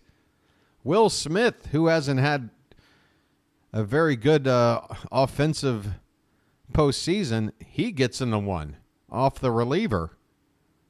Dead center field. That ball was smacked 395 feet in the air. My goodness, the Yankees are getting hit hard, and I'm here for it. So, with one out, another runner in scoring position for the Dodgers. Here is the number 9 hitter, Rojas, and that pitch is nearly wild. Backhanded by Austin Wells. That pitch was way outside. But guess what? A base has been stolen anyway. The runner was off with the pitch, so it didn't matter. If that pitch was wild, the runner might have gotten all the way to third. So with that, Will Smith, the catcher, steals a base, takes away the conventional double play, and right now the Yankees are absolutely on the ropes. Here's a breaking ball low to Rojas, and the count to him now is 2-0. Folks, 2-0 to the number 9 hitter who hasn't started a game since the division series when he got Shohei Ohtani on deck. You got to go after this guy, Cousins.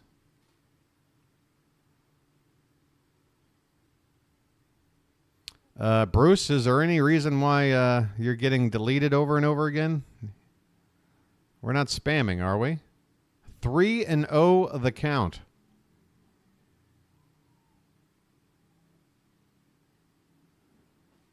With Ohtani waiting on deck, the pitch taken all the way as Rojas should, and it's a strike.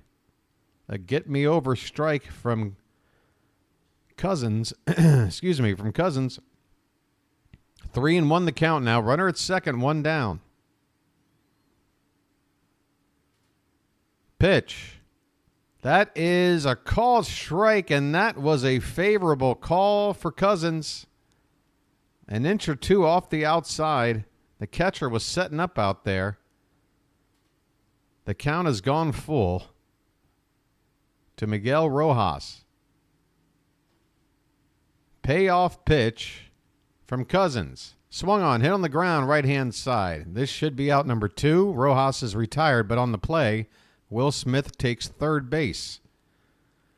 So 2 down, Will Smith at third. The lineup flips over with Ohtani due up and Betts after that.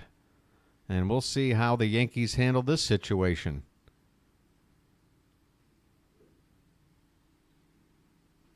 It's a lose-lose situation, whether you pitch to Ohtani or not, with Betts on deck, who's already 2 for 2 tonight. Ohtani's been going after the first pitch a lot. Let's see if he does so here. He does, and he hits a chopper up the middle. The shortstop on the second base side of the bag fields it, throws to first in time, and the inning is over. Shohei Ohtani just keeps going after the first pitch without a whole lot of success. Take a pitch, Shohei. Let them fear you. Give them time to fear you. Damn. Inning over. The Dodgers fail to score. The ball game remains LA 4, New York 1 as we head to the 5th inning. Dodgers are disciplined at the batter's box, but Bruce, Shohei keeps going after the first pitch a lot in situations where you got to think the pressure is, even in a normal game with not a whole lot at stake, a pitcher is going to feel the pressure of going up against Shohei. Go ahead and take a first pitch, unless it's right down Broadway. These pitches Shohei has been going after, they haven't been great pitches. including that one in the 10th inning last night.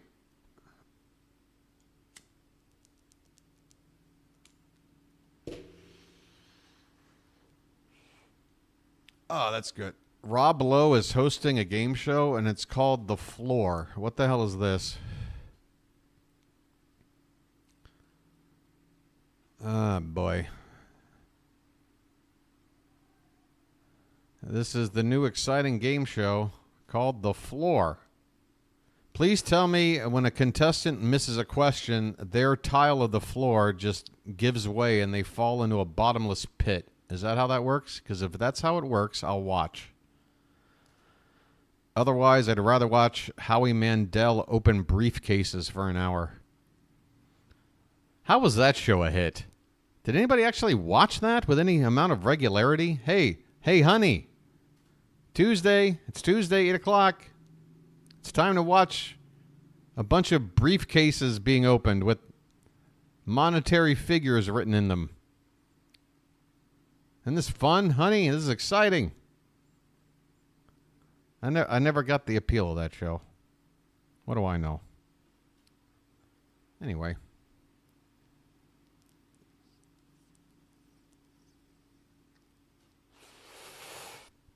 Oh, I love game shows too.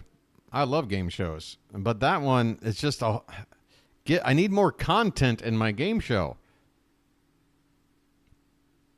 You know, like 45 minutes of that briefcase game show was just spent talking about, hey family, should I keep going?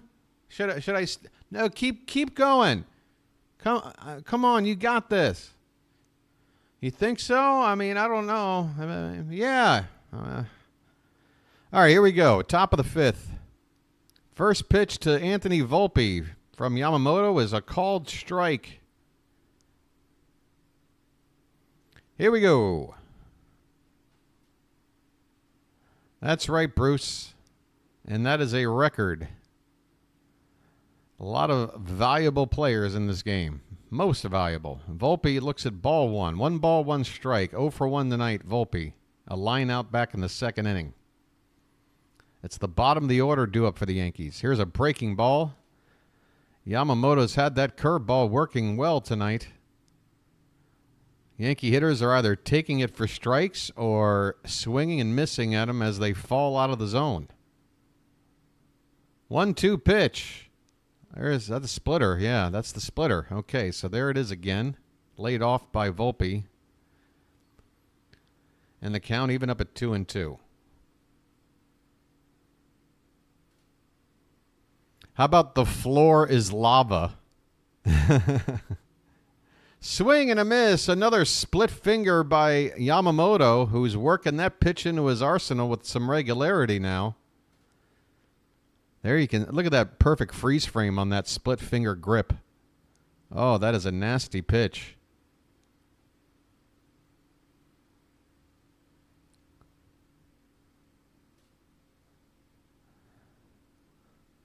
Here is Austin Wells, and he takes a curveball inside for ball one. Wells is 0 for 1. His postseason average, a $1.03. That's not even enough to get a gumball out of the machine in this day and age. A $1.03. What'll that get you? You can't even go to the 99-cent store if there's sales tax.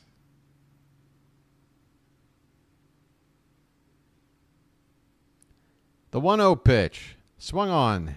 Hit on the ground by a few bounces to Freeman. Yamamoto covering the bag takes the Freeman flip. And that will be out number 2. A ground ball, 3-1 on the putout. Austin Wells retired. Number 9 hitter coming up for the Yankees. They have 1 hit, folks.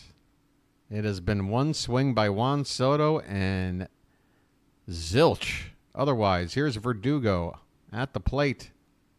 0 for 1, and he looks at a beautiful curveball. I mean, folks, just kissing the outside edge. 1 stitch touching the zone to get a called strike. and get ahead of the batter. Next pitch goes to the heater this time, above the belt, ball 1. Well, it's my first real look at Yamamoto, and I must say, he's got a very nice arsenal of pitches. Here is a curveball lifted in the air to left field. Teoscar Hernandez has to go back a little bit on it, but in front of the track, he makes the catch, and this inning is over quite easily, as Yamamoto retires the bottom of the order, 1-2-3. We head to the bottom of the 5th. This game's half over. The Dodgers are currently in command, 4-1. How we doing?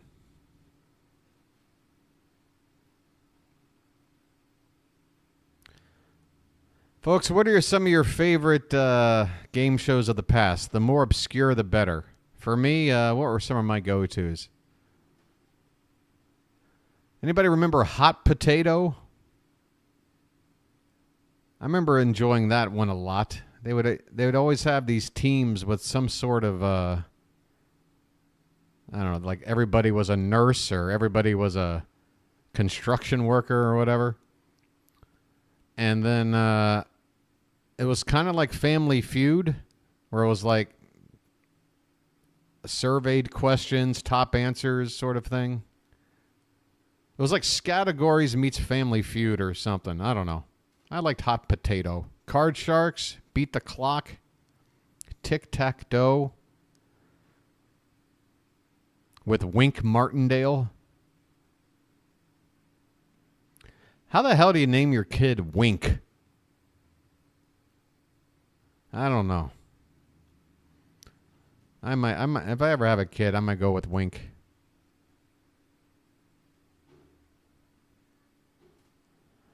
Match Game was always fun. Match Game. Just hanging out. Bad jokes. Double entendres. B-list celebrities. Gene Roddenberry with that super skinny long microphone. Now, Tattletales, that's a name that I remember the name, but I have zero recollection of how that game worked. How did Tattletales work, Bruce? If you can sum it up in a sentence or two. Press Your Luck was probably my favorite as a kid, just because of the whole cartoon whammy thing. Joker's Wild was fun. Although sometimes I would get confused by the rules of that game. I don't know why. I'm surprised nobody's down with Supermarket Sweep. Come on, folks. Next time you're in the checkout line and you hear the beep, think of the fun you can have on Supermarket Sweep. That's right, folks. Just run around with a shopping cart, throwing in giant turkeys and bags of diapers and... That game show was on going back to like the 1950s. You can find like episodes of Supermarket Sweep from the 50s when everything was like, all right, we've got a 12-cent can of kidney beans and a 15-cent can of corn giblets or whatever you call it, giblets. What do you call it when it's just pieces of corn? Hey, a game's back on. Mookie Betts is at the plate. He's got a 1-1 count. Cousins is still out there pitching, and Betts flies one to left, and it's going to be caught on a sliding catch, going feet first into a slide there. Verdugo in left field makes the catch for the first out here in the bottom of the 5th. That'll bring up Teoscar Hernandez, who hit that opposite field 2-run bomb his last time up.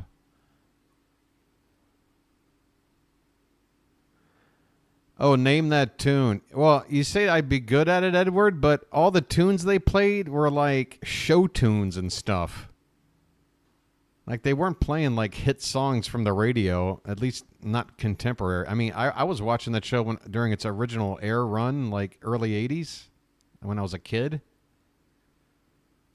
And, yeah, I barely knew any of those songs. Here's a swing and a miss by Teoscar. He's got an 0-2 count. 1 out, nobody on.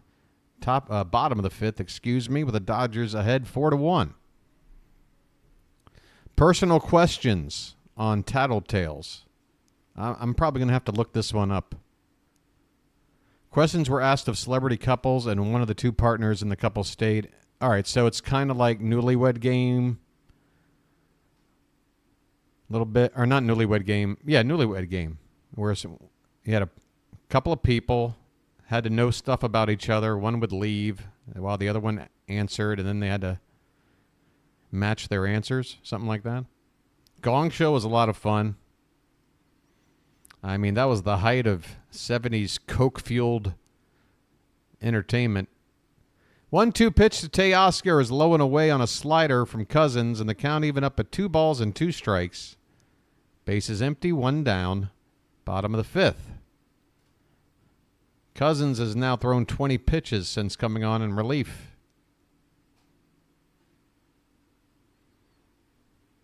As this ball is lined to the opposite field by Hernandez. What a nice AB there. After launching one to the opposite field on the fly, he goes with the pitch and hits it on a line drive to the opposite field here for a 1-out knock. Teoscar Hernandez having himself a fine evening. That is the 8th hit of the night off Yankee pitching. And another pitching change coming up for New York. Folks, the Yankees are on the ropes, man. The Yankees are on the ropes. They are on the ropes.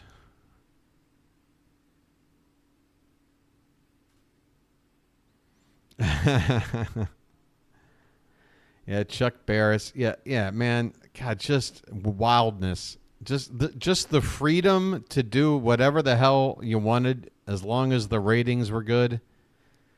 I don't think a show in the 70s really encapsulated that whole thing more than the Gong Show did. And I wasn't really alive for it, folks. I think that show bled into my earliest years of TV memory. I definitely caught the reruns that stayed on through the first half of the 80s. But yeah, that Gong Show was crazy. That was what they call guano loco crazy. Rough translation, batshit crazy. Let's Make a Deal. Man, Let's Make a Deal always annoyed me in terms of the contestants and their decision making.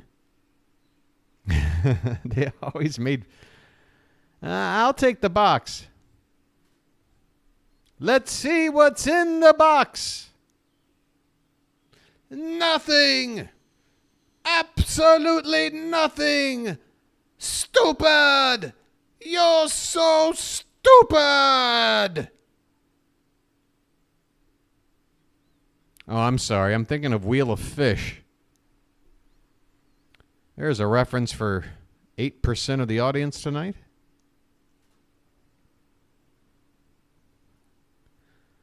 Danny DeVito is certainly making the rounds on these commercials. I love Danny DeVito, but really, come on, Danny. Relax. Favorite Family Feud host? I mean, it's Richard Dawson. It's not close. It's the OG, Richard Dawson. Yes, he a little too touchy-feely. Kind of a creep. But he just had that, I don't know, he had that swagger that made that show work for me. Here is Tim Hill on the face, Freddie Freeman. And Freeman with a first pitch swing and a miss. Tim Hill, where were you last night when the Yankees needed a lefty? Next pitch is popped up by Freeman. Hey, it's almost as if Tim Hill, if he faced Freeman last night, maybe the Dodgers don't walk off with a grand slam.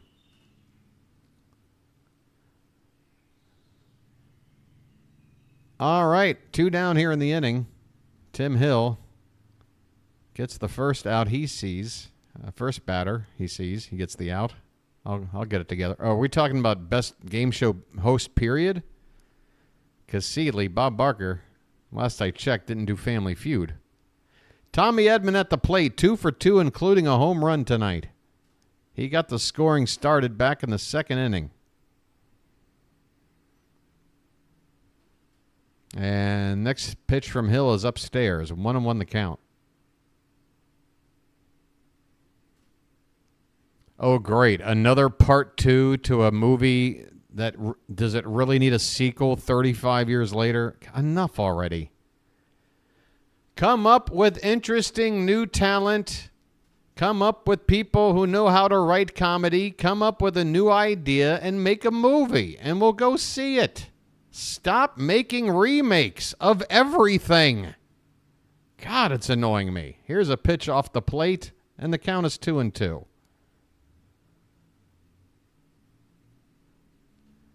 Ah, man. That Dick Clark bothered me, George. 2 balls, 2 strikes, 2 outs. The pitch to Edmonds outside, full count. Runner at first will be off with this payoff pitch coming up. My problem with Dick Clark was every time they do that bonus round and the contestant didn't win and they were stuck on one of the... Here is a called strike 3 inning over. Edmund caught looking, and the Dodgers are retired.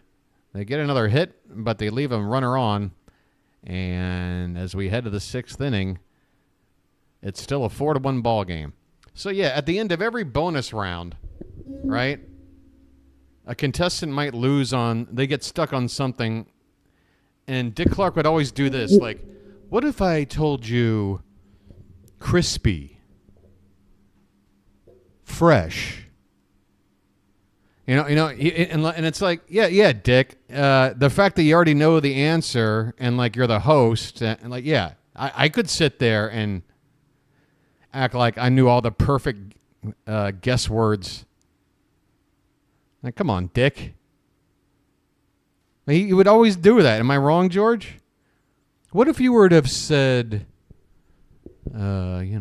anniversary, Colorado? Ah, yeah, see? You would have won. You would have won with those perfect clues. I guess your partner sucked. Not as good as me, Dick Clark. It's just, he did it every time. It annoyed me. It was like, you ever have something that you know's coming and you're already getting anxious and annoyed because you know it's coming. Like maybe a relative's coming to visit and you're just expecting a certain kind of something to happen. And and then it does. And then you're just like... That's how it was with me watching Dick Clark, $25,000 Pyramid. Like, all right, Dick, we get it. What if I were to say roach, lighter,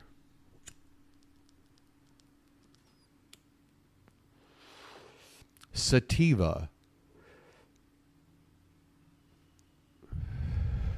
No, nothing needs a revival, Book Doc. Book Doc.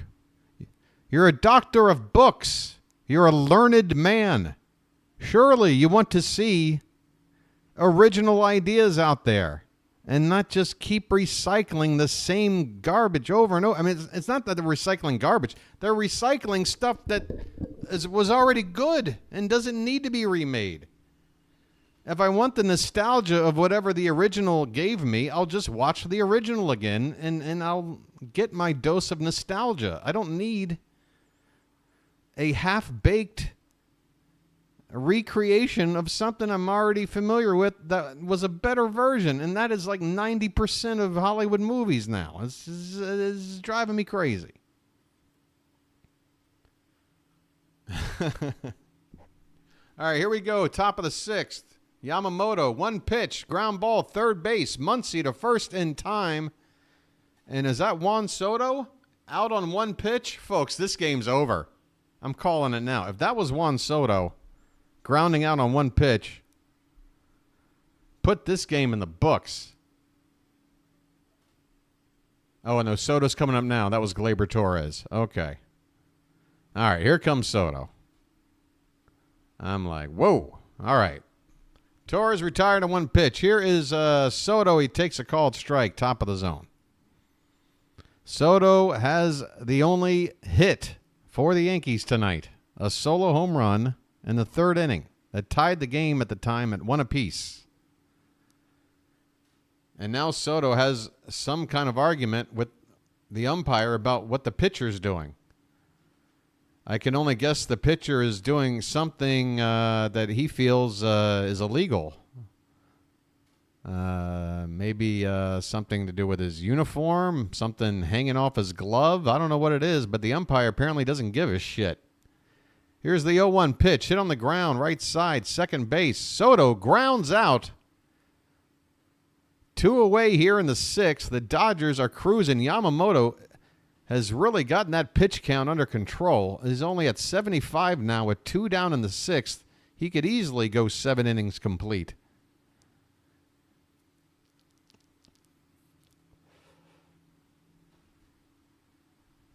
Yamamoto has now retired 9 batters in a row. Here is Aaron Judge. And he takes one just off the plate with a fastball.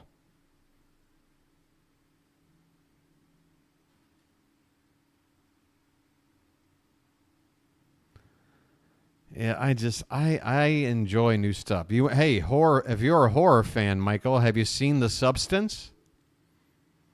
Has anybody here seen The Substance? If you're a fan of horror, if you want something original, and you're going to actually remember for years to come, might I recommend The Substance, starring Demi Moore of all people. Here's a called strike to Aaron Judge. The count is 2-1.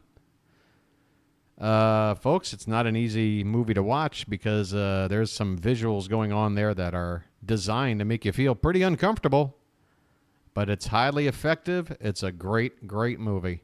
And yeah, I'm going to remember it a lot more than I would remember Halloween 13 or whatever number they're up to next. Even though last time I checked, Michael Myers went through like a meat grinder. 2-2 pitch to Aaron Judge with 2 down, bases empty. Swung on and missed. Sit down, Judge.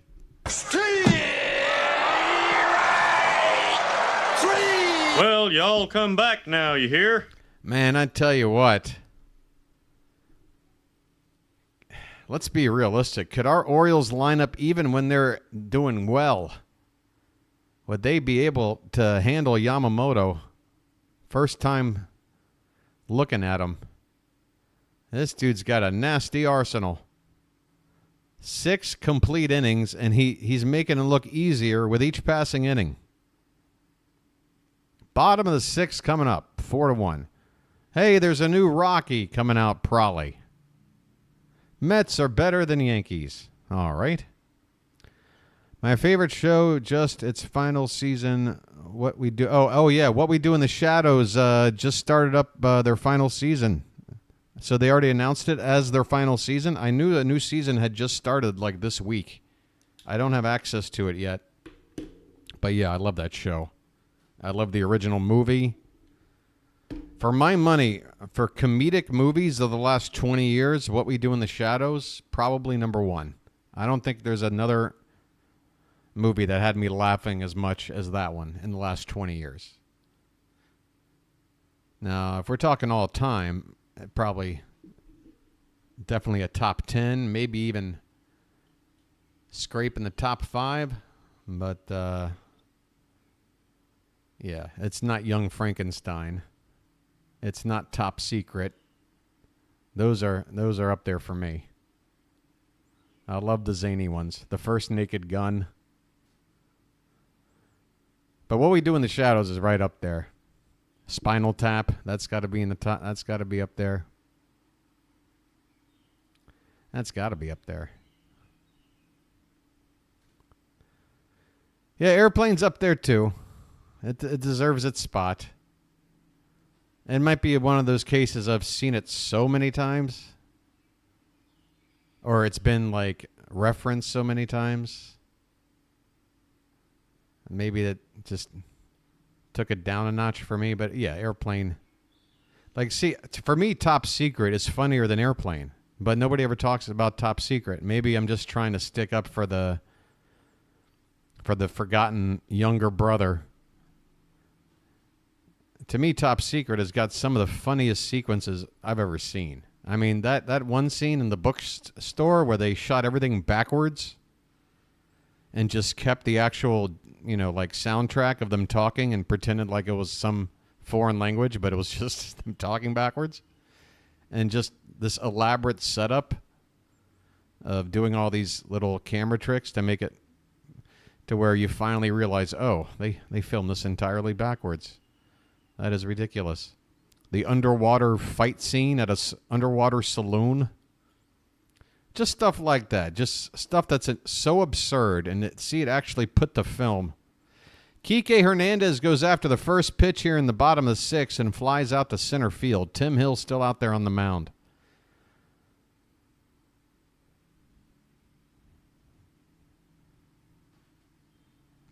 It's a mad world.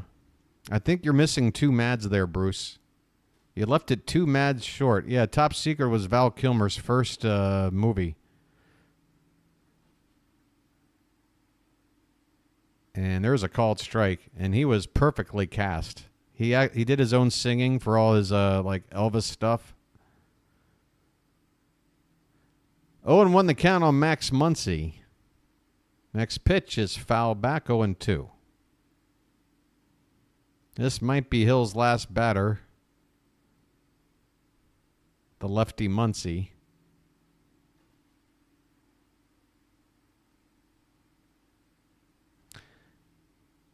Well, what did you think when you saw it, Sharon? Be honest. When you actually saw it in the theater, I was too young to... I'm pretty sure I saw it in the theater, but I'm too young to remember the experience, which is weird because I remember movies even earlier, like E.T. I distinctly remember my theater experience, and I was only maybe 5 years old for that. Top Secret, I was probably like 7 years old. But yeah, what was the vibe in the theater for you, Sharon? Was the audience laughing at all? Because, I mean, the movie really did bomb. It bombed. This pitch fouled away by Muncy. Oh, it's left in play, though, in foul ground. Jazz Chisholm able to chase it down.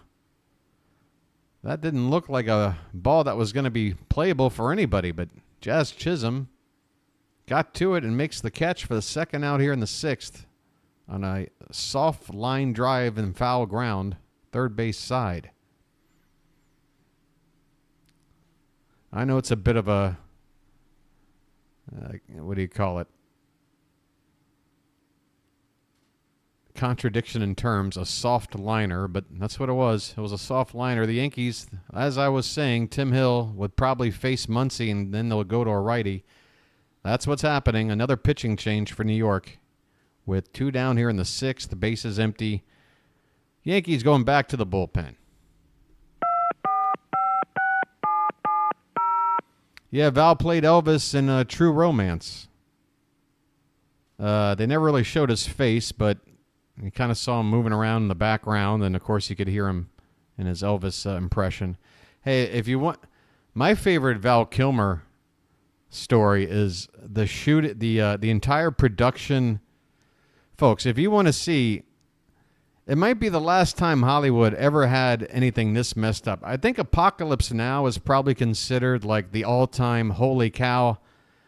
Don't just give somebody a bunch of money and it's the 70s and everybody's just geeked out on drugs and it's taking 5 times the original budget and 5 times longer to shoot kind of a movie. But The Island of Dr. Moreau, that movie, which came out, I don't know, what, 1995, 96, I want to say. Obviously not an original movie. It's a remake of a story. But Val Kilmer, Marlon Brando, some other guys in there that you can't even tell it's them because of all the makeup and whatever. But that movie has a hell of a production story to it. I mean, And it just shows in the movie. I don't know if you guys have ever seen The Island of Dr. Moreau, but I mean, if you just want to watch an absolute train wreck that is by no means good in, the conventional way, but is certainly entertaining, just to process what the hell was going on. Yeah, The Island of Dr. Moreau. What a crazy movie and story behind the movie. If you look into it, there's some documentaries out there. I recommend it. Oh, yeah. Folks, if you've never seen What We Do in the Shadows, I highly recommend it. I can't imagine anybody with a single... If you got one funny bone anywhere in your body, that show is going to make you laugh. Clay Holmes is the man in relief. First pitch to Will Smith is a strike, and the next one is a sweeper in the dirt for ball one. Will Smith doubled his last time up. 1 for 2 on the night. He's up there with 2 down, and the base is empty in the bottom of the 6th. And the 1-1 pitch is off the plate outside, 2-1.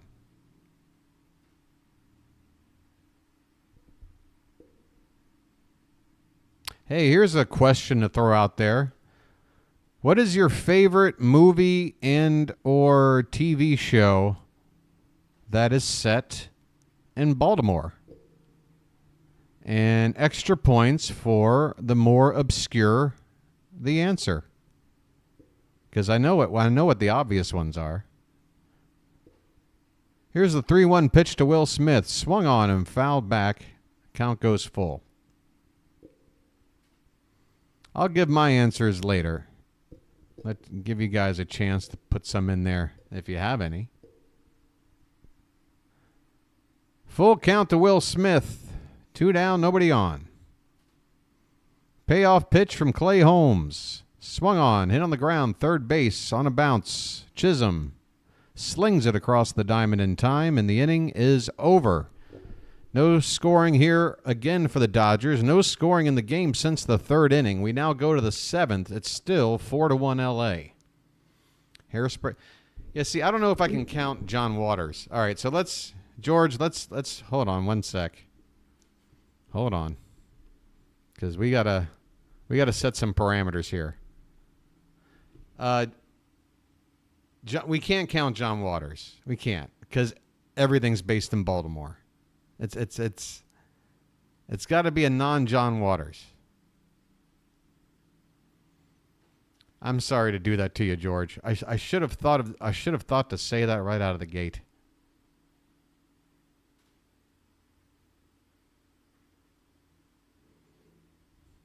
Hey, I'm going to get a lucky, if you guys don't mind, and I'm going to shift from...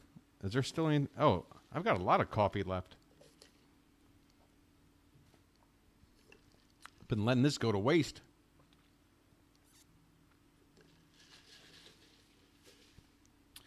Wow, we don't have a whole lot of participants here, do we? 30 people are here, and we got like 2 people. I thought we were having a nice conversation. What's your favorite Baltimore... All right, fine. If you want to include John Waters, go right ahead. Hairspray. Okay, we got one answer. Yeah, Baltimore. Charm City. The city that reads. Lord Baltimore. Maryland, my Maryland. That Baltimore. Yes. Oh, it's getting hot in here. I got to turn the AC back on. What do I do? I was about to open the thing to have a lucky, but it's also really hot in here right now. You're going with Homicide. Over the Wire, huh? See, for me, it's The Wire. If we're talking about drama shows, I can't believe nobody has said The Wire yet. The Wire was such a good show. And it really felt Baltimore to me. Like, it was authentic and good. Nobody liked The Wire? Really? Hey, the book doc, The Wire. Hold on a sec.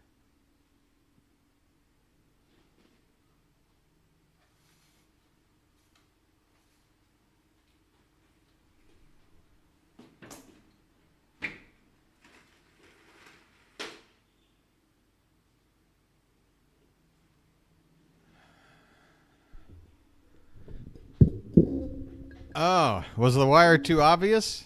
But see, now somebody else saying they didn't see it, and no one saying that they had never heard of it, MG.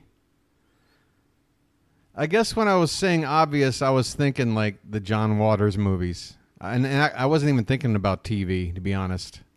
As far as movies go, I mean, I'd probably throw Diner at the top. That's Barry Levinson, who's a local Baltimore legend, and a few of his movies took place in Baltimore. Hey, folks, Giancarlo Stanton is at the plate here to begin the top of the 7th. And after a 1-0 pitch, swing and a miss, the count is 1-1. Yamamoto still out there. 1-1 pitch is fouled down the left field line. 2 strikes on Stanton. Yamamoto on 83 pitches here in the 7th inning. I apologize, MG. So you're a fan of The Wire then, I take it? I'm terrible at setting up rules, okay? What do you want me to tell you? Ah, that show, The First 48, but only the Baltimore crimes? This pitch is fouled back. Hey, what about situation comedies, folks? You guys remember late 80s, early 90s Fox sitcom that took place in Baltimore? It was a one-word name. Main character. I was a fan of the show. I thought it was pretty funny. Of course, I was pretty young. Anybody remember the name of that show I'm trying to clue you in on? We got a 1-2 pitch on Giancarlo Stanton.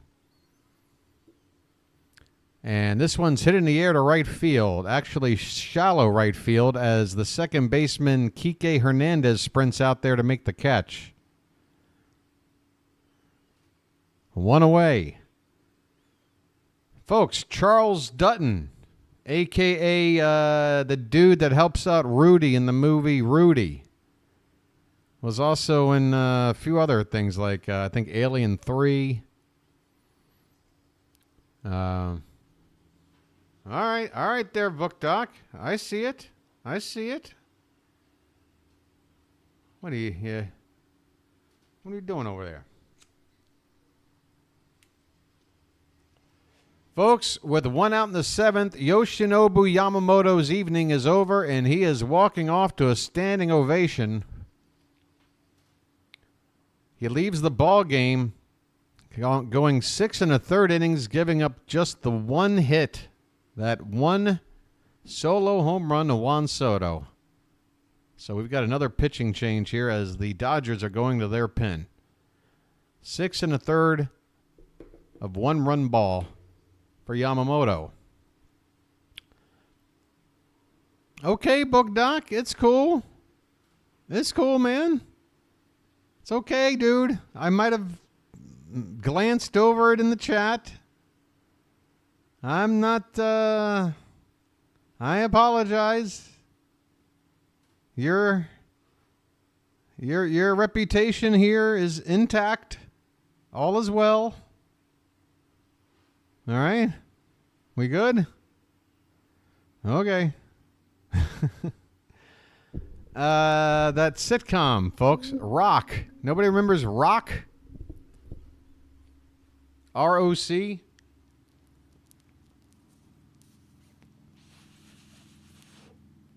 Baltimore-based sitcom on Fox back in the late 80s, early 90s. I think it came on Sundays, like in the same block as Married with Children and The Simpsons and all those shows. Pretty good. Book Doc, we okay? I'm not getting any confirmation that all is well. Okay. All right. My goodness. That is not the sword to fall on. I take it all back. What you talking about, Willis? Let's see. What are some other Baltimore ones? I mean, guys, are you fans of Barry Levinson? Because there's some other ones out there. I remember a very interesting little drama movie that came out, I want to say maybe like 1989, 1990, called Men Don't Leave. And that starred Jessica Lange, Joan Cusack, a young somebody. I can't remember who the young actor was. But yeah, it was a Baltimore-based sort of like a coming-of-age sort of family in transition, middle-aged mother trying to figure life out with her single mom situation. She moves to Baltimore. It's a nice little movie. Hey, Jazz Chisholm is at the plate. Anthony Banda, the left-hander, is out here in relief. He's got a 1-1 count on Chisholm. And the next pitch is swung on and missed with a slider out of the zone.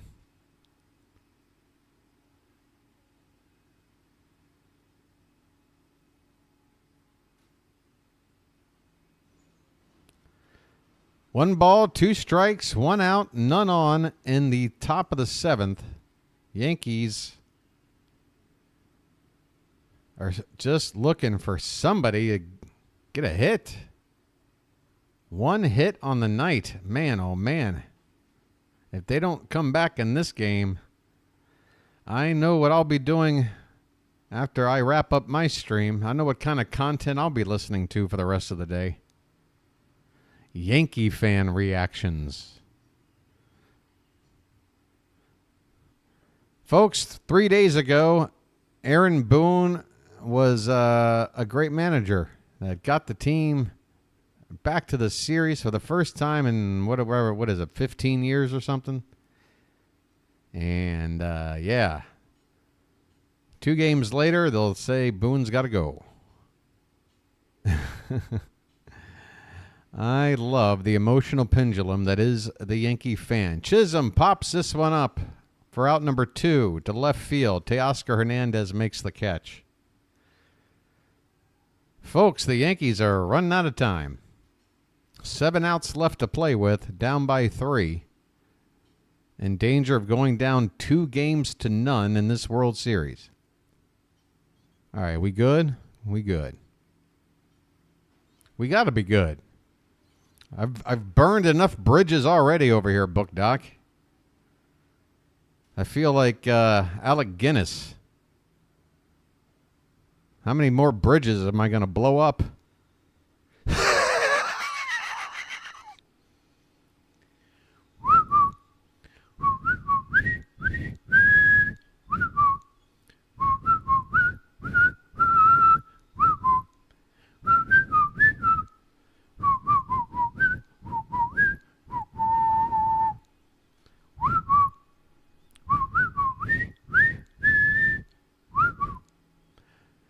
One pitch, swing and a miss. Rizzo with a 1-2 count. Bases empty, 2 down in the 7th, and Rizzo is on 2 strikes. I can't call for the Brooms, Michael, because I predicted a 5-game Dodger win. My chat lags. All right. Make sure you're live, though. Is that button red there on your device? You might be a little bit behind. This pitch is fouled back. A ball and 2 strikes. Yeah, I said Dodgers in 5, so I can't say sweep. Bridge on the River Kwai, George, which is... Didn't you understand the reference I was making? I was talking about blowing up bridges, and then I started whistling the tune from Bridge on the River Kwai, where they blow up the bridge. George. George, my joke went right over your head, and now you're asking me the trivia of the movie. The joke was for those that knew the movie. Some jokes aren't for everybody. You know? But yes, folks. I already said I was Alec Guinness. And then, yeah. Bridge on the River Kwai. That's the movie we're talking about, folks. This pitch is up and into Rizzo, and that's ball 4. A 2-out walk to Anthony Rizzo, and that'll bring up Anthony Volpe. You're fine, George. I'm just having a little fun teasing you. You're fine. Just having a little fun teasing you.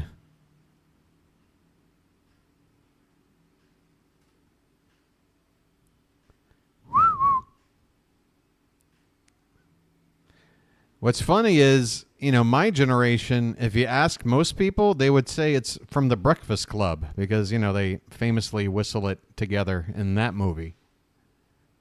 So, yeah, if you're like 45 years old or younger, chances are if you're going to make a guess, it'll be The Breakfast Club. And I'm willing to accept that as an answer because it's a pretty iconic scene in that movie, and it's a pretty iconic movie. But it's always good to know the origin of such things, right? All right, Anthony Volpe at the plate. Ball 1 to him. Runner at first, 2 down. The Yankees are 2 for 22 and 0 for their last 10 with men on base during this series. Ouch. What is the opposite of clutch? Slippery? I don't know. They've been pretty slippery in these situations. 1-1 pitch to Volpe. And that one's hit in the air to center field. Going back on it, but with plenty of room, is Tommy Edman. He makes the catch. The inning is over. 7th inning stretch time in L.A. The Dodgers maintain the lead. It's 4-1. They are getting closer to a 2-0 advantage in this World Series. Thank God I'm a country boy. KWAI. Book Doc, that's KWAI. Close enough, though. I mean, if we're doing Jeopardy, you're only saying it. You're not writing. Now, see, how would that work in Jeopardy? Let's say the answer is, what is the bridge on the River Kwai? Now, if you said that vocally, you're going to get it right. But what if that was the final Jeopardy answer where you write it down and then you spelled it QUAI? Would they count that? Because I know Jeopardy, I haven't watched that show in a long time, but I remember they were very strict about rules like that. And I can't imagine losing in Final Jeopardy just because I misspelled Kwai. When it's clear that I know the answer, I just screwed up on that Kwai thing. Give me some credit. They would count that? Okay. Boy, it feels like they wouldn't. I've seen so many times where they took some points off the board for some pretty innocuous seeming stuff. Folks, we're going to do a poll, if I can. I might not be able to. What is it time for? I guess I need a question mark. Is it time for a regular lucky? Or is it time for a special lucky? Let me know. I can't decide. It's getting hot over here. It's incredibly hot in here today. It's incredibly hot in here.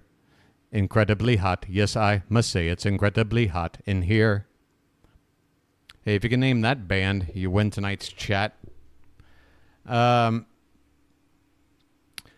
33 people are watching, 35 likes. I can't even ask for you to hit the like button. What I would ask for is just more damn people. Where are you?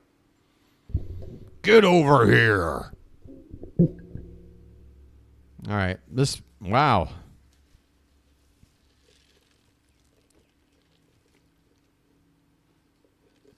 Michael, thanks for bringing that up. I did refresh it like maybe about 45 minutes ago, and I'm thinking it's going to be enough to get me across the finish line because it just froze on me for some reason. So I refreshed it then. Here's the first pitch in the bottom of the 7th. Clay Holmes still on the mound for the Yankees with Miguel Rojas, the number 9 hitter for the Dodgers, at the plate. It's a called strike. Rojas is 0 for 2. He's flied out and grounded out.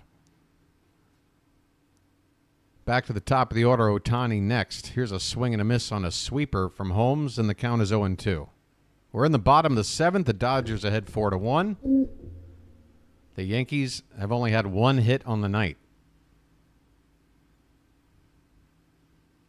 0-2 pitch. Way off the plate in the dirt. Nice pick by Austin Wells. Nobody on base to worry about, but nice pick all the same there from the catcher on a wild pitch. A wildish pitch, not an official wild pitch. There's some Yankee fans in the crowd. Here's a pitch that swung on and fouled away off to the left. Still 1 ball and 2 strikes.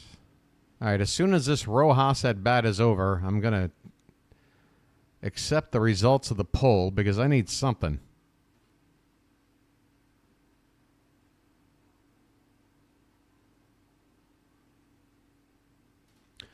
All right, the 1-2 pitch. Low, and that ball got away. Again, base is empty, so no harm, no foul. But Clay Holmes, it's getting harder and harder for me to... I couldn't believe it in the moment, but this guy was chosen as an all-star closer this season. 2-2 pitch, swung on and fouled away off to the left. I'm not saying he had terrible stats at the all-star break, but I feel like I could name 1 or 2 other guys that had better stats. And it's not like the Yankees were in a Oakland situation where it's like, well, we need 1 guy to represent the team. I don't know how Clay Holmes made it on the all-star team. But, hey, what do I know? This pitch is low. We got a full count.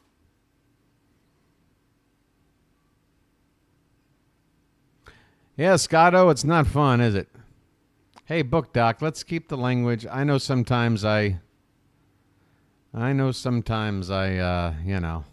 little potty mouthed, but I got to keep the Charm City chat, I'm just removing the comment. Everything else is fine, Book Doc. You're not even getting a timeout or nothing. Payoff pitch to Rojas is strike 3. Down he goes. 1 away here in the bottom of the 7th, but here comes the top of the order. Shohei Ohtani is coming up.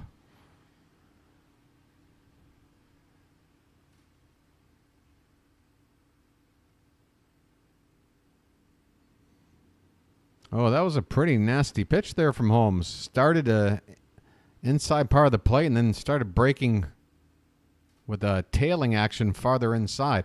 Here's Shohei Ohtani. First pitch to him is off the plate, ball 1. 1 out, nobody on. 0 for 3 tonight is Ohtani, and he finally takes a first pitch. It's been a while since he's done that. And he takes another, make it 2-0. See what happens, Shohei, when you show a little bit of patience? Now you might get a nice, easily mashable pitch here on 2-0. He goes after a fastball low and away and comes up empty. Holmes, that pitch was not in the zone, but Shohei was committed on 2-0. Wanted a 2-0 fastball, got it, but it was not in a hittable location. 2-1 pitch. Here's a nasty sinker.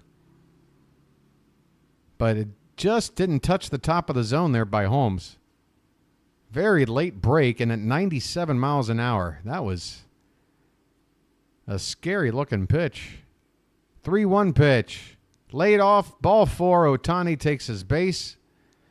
And I would bet about 5-1 odds he's going to swipe second base.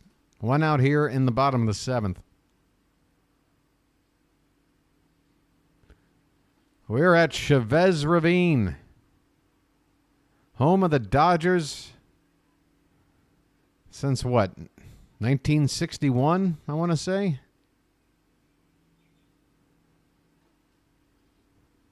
Of course, the Orioles played here in 1966. to much success. Great success. Here's a breaking ball by Clay Holmes on the outside edge for a called strike to Mookie Betts. Mookie with a couple of hits. 2 for 3. Look at Scotto, a Yankee fan, coming in with a super chat. Folks, is this real life? Here's a check on Ohtani. He's back in safe. Message for you, son. Message for you, son. And I want to thank you very much for that. I really do. I mean, hey, fellow bird watchers, first of all, be kind enough and hit the like button on the Scotto for putting in that super chat. Second of all, I almost feel like he's kind of calling out you Oriole fans. You mean to tell me one donation tonight is going to come from a Yankee fan? While my Baltimore crew leaves me hanging out to dry. Wow. Scotto. That alone has got to be worth the $2 donation, right? But, BW, how about Nestor facing Freeman last night? Yeah, I mean, I'm pretty much on board with everybody else, Scotto. You had Hill to go to, and you didn't, and I don't know why. Here's a swing and a miss by Betts. He's down on strikes, 2 away. I don't know why. It was looking at one thing, Scotto. It was, it says here, Cortez, Ohtani's 2 for 12 lifetime off of Cortez. Ohtani's 2 for 3 off of Hill. 2 for 12 is better than 2 for 3. Yeah, I know. Here is a stolen base attempt by Ohtani, but he gets caught. Wells nabs him. Ohtani caught stealing second to win the 7th. And Ohtani's still on the ground. Is he okay, or is he just... Oh, he's on his back now, and he's holding his left... Well, first his forearm, and now he's holding his left above his elbow. Maybe it's a stinger.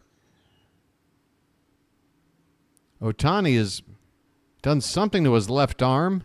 First he was feeling the lower part of the forearm, and then he was grabbing up toward his upper arm. He is down on his back at second base. And this is a major, major moment. Dodger fans are holding their breath. I mean, folks, this is a guy worth billions of dollars, not just to himself, but to everybody. Let's see what happens here on the slide in. He's holding his... Oh, you know what? Yeah, why did he slide that way? He went into a slide holding his left wrist flat down. And I don't know how you don't sprain your wrist that way. That would be my best guess, a sprained wrist with that slide right there. He's holding his forearm, but obviously that pain can shoot up your arm. My best guess is a sprained wrist here, and that is huge because how do you swing a bat if that's going to be a problem? If it doesn't, if it's anything, beyond just it'll feel better tomorrow situation. So, yeah, wow. Huge, huge situation here. Ohtani, I guess he's going to be taken out of the ball game. They've gone to commercial here. You're telling me special lucky. All right, well, here's the deal. I'm actually in the mood for a regular lucky. But since you guys were kind enough to answer the poll. And I want to thank you very much for that. I really do.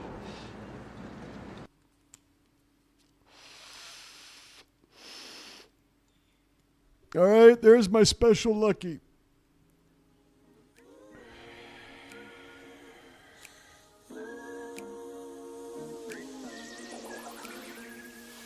Yeah, but I got to hurry up and get to this regular lucky now because this door has been open behind me with the aircon off. The sun's coming up. It's already probably about 89, 90 degrees here. I'm starting to sweat. I've still got this stupid light facing me on the front to try and light this thing a little bit proper. Kind of hard to light, though, when you're sitting next to complete sunlight. Hey, once again, thank you to the Scotto for that donation. Because, yeah, you're setting a precedent, my friend. Haven't you seen the domino effect that's happened ever since? And I want to thank you very much for that. I really do. And now Scotto is signing off. Thanks for hanging out, my friend. Hey, find some Yankee fans that are cool like you to come on over and sub it up.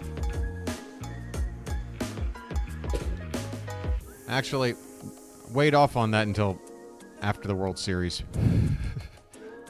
Let them stay right where they are for now.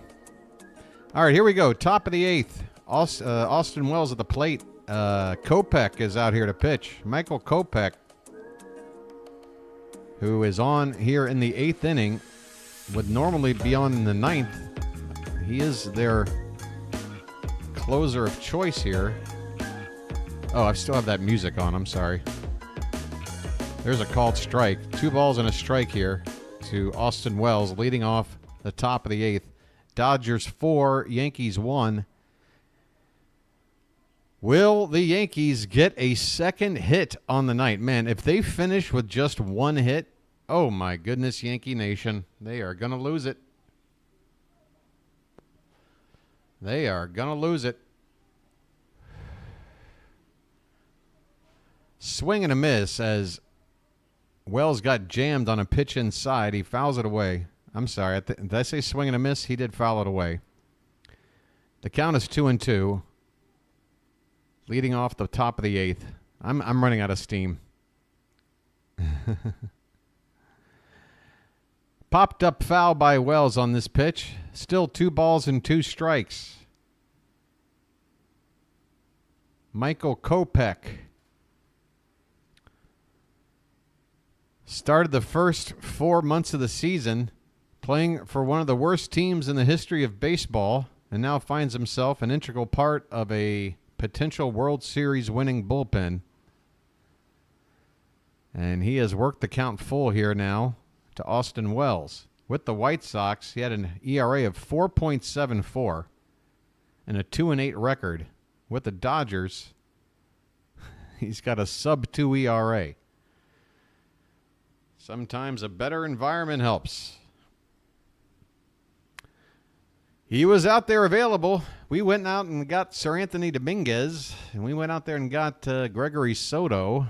We didn't go out there and get this guy. Here is Austin Wells fouling one away on a 99-mile-an-hour pitch from Kopech. Still a full count here. Wells hanging in there, trying to get on base. Pitch. Swing and a miss. The fastball at 99. Wells goes down swinging. 1 out in the 8th. 5 outs left for the Yankees. And we do have another super chat in here. Folks. Message for you, son. Message for you, son. And I want to thank you very much for that. I really do. Folks, that's all I ask. All I ask is for the Baltimore faithful to at least match what the Yankee fans are putting in here.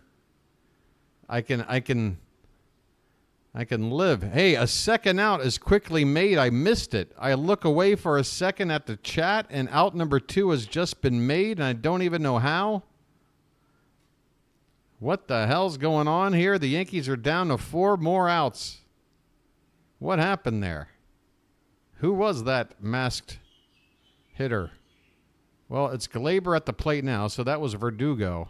And that was a ground out to third. Sorry about missing that, folks. Verdugo grounds out to third for out number 2. Glaber Torres is at the plate. And he's got an 0-1 count. And this next pitch is outside. 1 ball, 1 strike. 2 down, top of the 8th. 1 hit for the Yankees. 1. This pitch is low. 2 balls and a strike.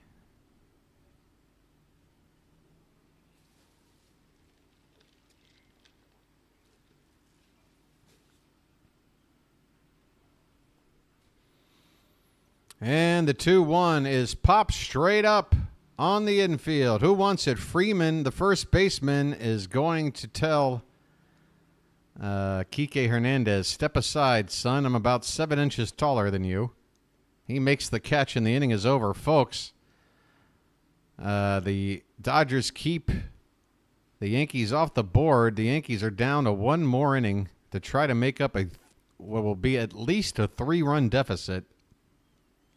But for the Dodgers right now, they're wondering if they'd trade away this win for a healthy Ohtani. Storyline for the Yankees. Are you kidding me? We got one hit. Storyline for the Dodgers. Yay, we won, but what happened to Shohei? And is he okay? That's what's happening in New York and LA camps right now. Meanwhile, out here in Thailand, it's getting hot. It's time to put this lucky out and close up shop and turn on the aircon. My goodness. Good grief. I am sweating out here.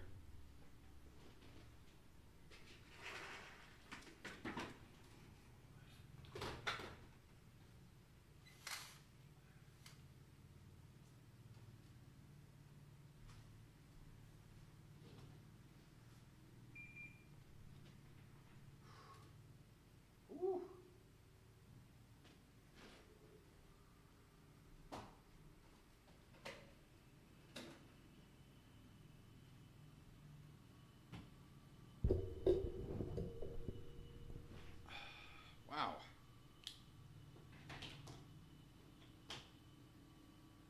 Man. I feel like one of those old school announcers at the track on a hot summer day with a stogie and a pork pie hat. All right. That's better. I feel the cool air already.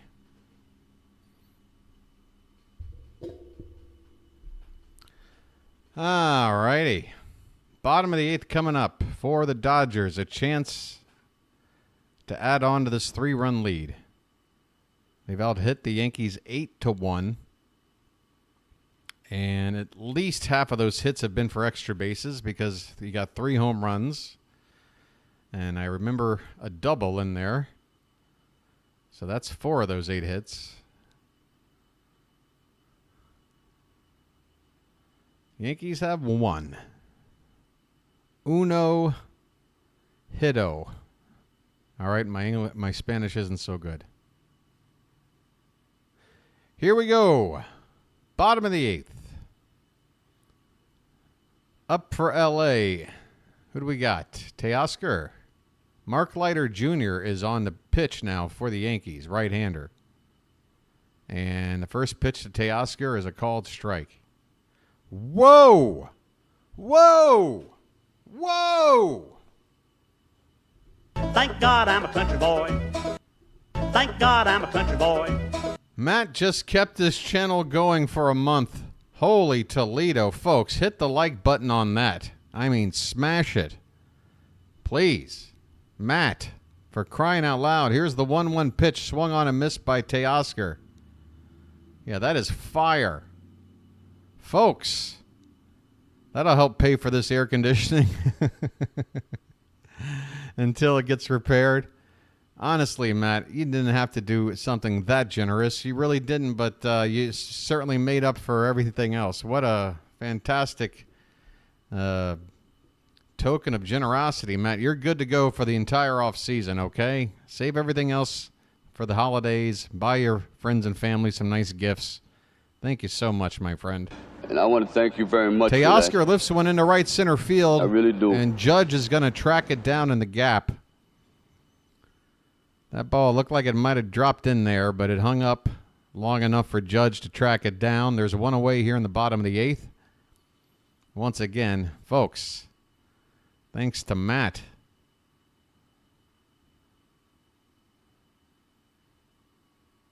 My goodness. Freddie Freeman's up. He's got a home run tonight.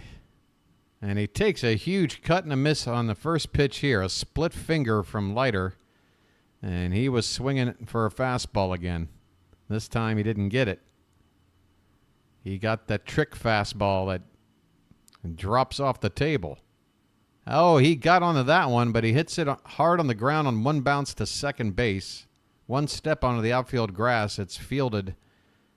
And Freeman will ground out 4-3 for the second out here in the bottom of the eighth. Folks, just a reminder, tomorrow is a day off. I'll rest up the voice, and in 2 nights from now, we'll be in the Bronx for Game 3. And if the Dodgers can hold on here tonight, oh, the pressure that's going to be felt at Yankee Stadium. Swing and a miss. How quickly will the crowd turn on their own team if they don't start doing something quick in Game 3? Tommy Edman at the plate, and he is 2 for 3, including a home run, having himself a fine World Series and a fine postseason altogether. He did make an error in last night's ball game. And there was a double play opportunity that he wasn't able to get started, but otherwise been very good for this team. There's a comebacker to Leiter. He'll flip it to first for the out. That's it for the Dodgers. Here we go, folks. 9th inning coming up. And the Dodgers are bringing somebody out for the final 3 outs of the game. Didn't get a glimpse of who it was, but I did see he was right-handed. And I know it's not Brewster Gratterall because I didn't see a giant Kenny Powers mullet coming out of his hat. So that narrows it down a little bit. We'll see who it is here in a moment. Yes, I'll be enjoying my day off. Maybe I'll even put in the effort to go to the barber. And every time I let my beard go and I don't go to the barber for a while. I've been going to the same barber now for eight and a half years. I'll go in there like I'm looking now, and he'll say, "Oh, hello, good morning, Wolverine. Wolverine. Long time not see you, Wolverine." Yeah, I know. I look like a werewolf. I know. That's why you're here to help me out, Bonchu. That's his name, Bonchu. Takes care of BW's hair and beard. Three cheers to Bonchu. Oh, Blake Trinan's coming out. Thanks, guys. Blake Trinan is going to get the final 3 outs here. Woo! Werewolf of London. Woo!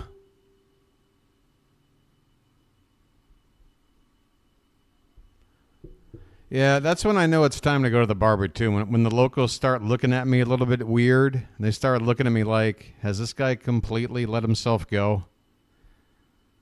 Does this guy even have a home? Is he living in the streets? That's the last thing we need. So, yeah, it's getting close to that time where I gotta freshen up. And it's too late for me to do it myself because I'm too cheap to buy a fancy razor or whatever. I always get one of those 2-blade jobs. And once you wait too long, and those types of razors are useless. They're only useful if you shave every couple of days. You go a couple of weeks, forget about it. It's like trying to cut a tree down with a butter knife. Hey, it's Flo from Progressive. Or is it AI Flo? When are we going to get AI Flo? You know what's happening. Flo's never going away. They'll transition to AI Flo, and we'll never know when. All right, 9th inning. Here we go. Juan Soto leading it off. The best he can do is make it a 2-run game. Perfect time for him to come up if you don't want the Yankees to win. Right now, Blake Trinan in 7 games in the postseason is 3 for 3 in save opportunities. So I guess Trinan has become the closer here. I thought Kopech was closing games out. I guess he was in the latter part of the regular season. Maybe there was a switcheroo there at some point. Hey, Chris Taylor is in for defensive purposes in left field. I don't know if that's a straight swap for Teoscar Hernandez or not. There is a called strike to Soto. The count now is 2 balls and 1 strike. Let's see if we can find out who is out of the game for the Dodgers with Taylor now in. Yep, Teoscar is out. This ball is fouled off to the right by Soto. The count even up at 2-2. He'll be followed by Aaron Judge and Giancarlo Stanton. The big 3 batters are due up here, but they're down by 3. Unless it's home run derby, they need to put together a real rally. That's going to take more than just them. The 2-2 pitch is low and in. Full count on Soto. So we got a big pitch here. Soto with that very good eye at the plate. He is not one to chase often. You should be throwing something in the zone. And he got what he wanted in the zone. Drills it to right field over the head of Betts, off the wall and right. Just missing a home run is Soto. He hit it too hard and too low. Otherwise, that ball was screaming. It would have gotten out of here. Juan Soto leading it off. But unfortunately for him, he hits the ball so hard, it only goes as a single. He's a victim of his own power. Juan Soto leads it off with a single off the wall. Here's Aaron Judge. Swing and a miss on the breaking ball. And Judge, you can just see he's over anxious. He wants everything to be a fastball right there on a platter so he can crush it. And they just keep toying with him. And now he lays off a sinker that catches the bottom of the zone. Blake Trinan has gotten ahead of Judge 0-2. I mean, I feel like I would be testing fate by saying it, but right now, Judge is a guy that you just go right after because you got to worry more about Stanton on deck right now with the way things are going. 0-2 the count. The pitch. Way off the plate, and the ball gets away, and now Soto will get to second base on a wild pitch. I get it, Blake. You want Judge to chase, but come on. That ball was way off target. Nobody's swinging at that. The 1-2 pitch. And he chased a sweeper that broke off the outside. Strike 3. Folks, you could see it coming.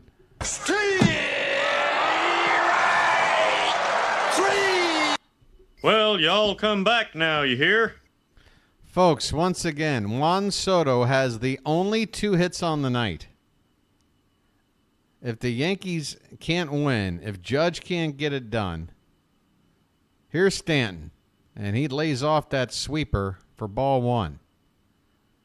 It's almost like the planets are aligned for Juan Soto to get a record-breaking contract because the Yankees and their fans are going to demand that they make sure they get Juan Soto to stay here. Another sweeper that Stanton lays off. And with first base open, even though that's a 3-run lead, I don't think Blake Trinan's trying to throw anything Stanton can launch. We got a 2-0 count. That one is lined, and that is a fair ball off of the base. Juan Soto is going to round third and come in to score the second run of the night for the Yankees. Giancarlo Stanton smacks the ball off of the third base bag, and it bounces into the air and farther down the left field line, allowing Juan Soto to come around from second base and score. Stanton, of course, with his speed, not able to make it to second base. So here we go, folks. 4-2 the score. 2 outs left for the Dodgers to get. Yankees are down 2 runs. The tying run at the plate, though, in the form of Jazz Chisholm Jr.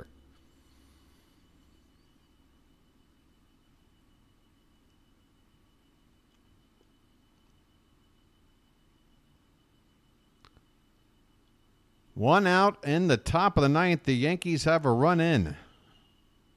Soto had a single that nearly left the yard. Made it to second on a wild pitch, and then a base hit that bounced off the third base bag by Stanton scored Soto. Aaron Judge, of course, did nothing but strike out again. First pitch to Chisholm is ball 1. So with 1 out, runner at first. Next pitch is swung on and missed. The sweeper. And Jazz with a lunging swing there, coming up empty. 1 ball, 1 strike. The pitch. Swung on and missed. Another sweeper, breaking low and in. That ball had the zone. It looked like a ball right down the middle. You have to commit, and by the time the ball gets there, it's unhittable. I would expect another pitch like that to come again. If not on this pitch, then if this at-bat goes any deeper, it's going to show up again, because that pitch, I don't know what you can do with that. The 1-2 pitch, swung on line, foul. Jazz got a fastball, and it was hittable. Middle of the zone, just slightly up. And if Jazz was sitting on fastball, he could have really done a lot of damage with that pitch, but he was late on it and fouls it away. The 1-2 pitch. Sweeper, he lays off, low and in. The count is 2-2. Stanton at first base. Virtually no speed there. 2-2 pitch. Sweeper swung on, and how did Chisholm get a piece of that? I have no idea. But he did. He fights it off as it's tapped foul behind home plate. Still 2 balls and 2 strikes. Crowd is anxious, nervous, but also very intensely confident, it would appear, that they're going to get these Yankees. That pitch is high. We got a full count now. Full count.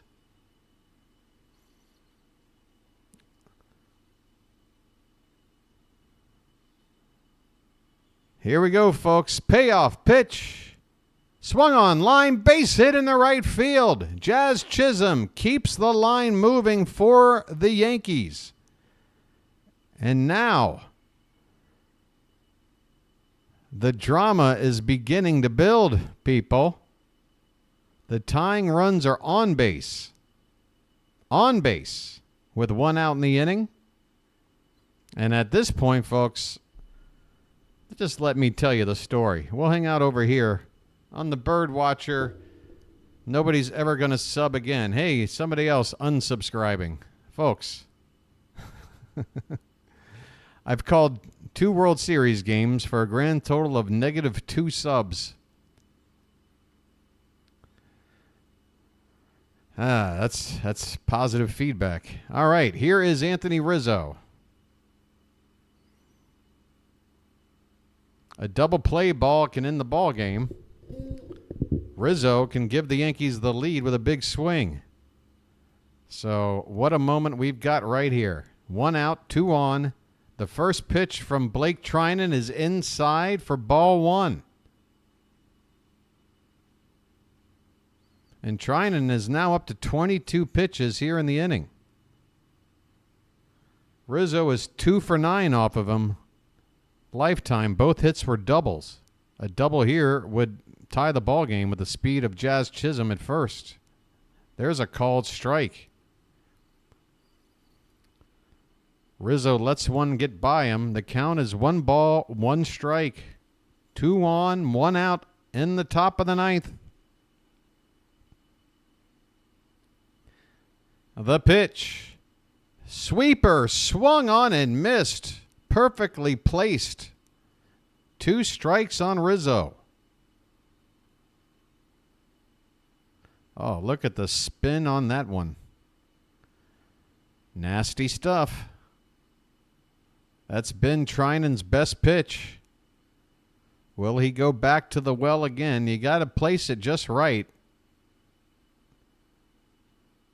Ahead 1 and 2, you would hope to see it land out of the zone. And he does. Another sweeper that is out of the zone, but too far low and in for Rizzo to even consider swinging at. Rizzo, by the way, really chokes up on the bat. You do not see a hitter, especially one who plays first base, choke up on a bat this much in the modern era, but he does. And as I say that, the camera zooms in on it. This pitch is fouled straight back. Folks, it's almost as if the Fox camera team was listening to me announcing the game. They zoomed in on him choking up on the bat right when I brought it up. 2 balls, 2 strikes on Rizzo. The pitch. Inside, and it hit him in the back of the shoulder, upper back arm there.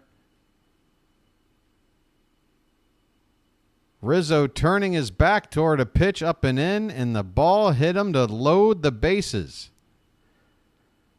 We've got ourselves a situation. Oh, actually, looks like it got him just on above the ribs under that right armpit. Rizzo takes his base. What row? Like, how is this game gonna end, Scoob? This is a scary situation. Yeah, scary. Oswaldo Cabrera is on the pinch run for Rizzo. That is the go-ahead run now at first base. Tying run at second. The bases are loaded with 1 out for Anthony Volpe.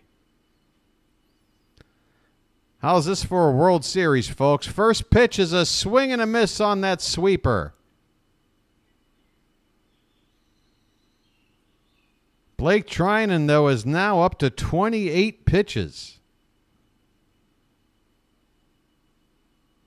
This is a taxing inning, and there's still only 1 out. So he's got that effective sweeper going, but for how long? The 0-1 pitch. Another sweeper too far off the plate.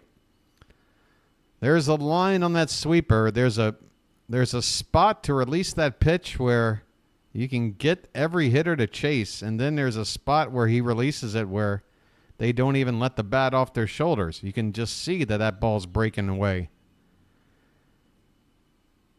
Here's the 1-1 pitch. And that is a sinker, top of the zone. Does not get the call. Looked about an inch high. Very close, though. Borderline. And the count is 2-1.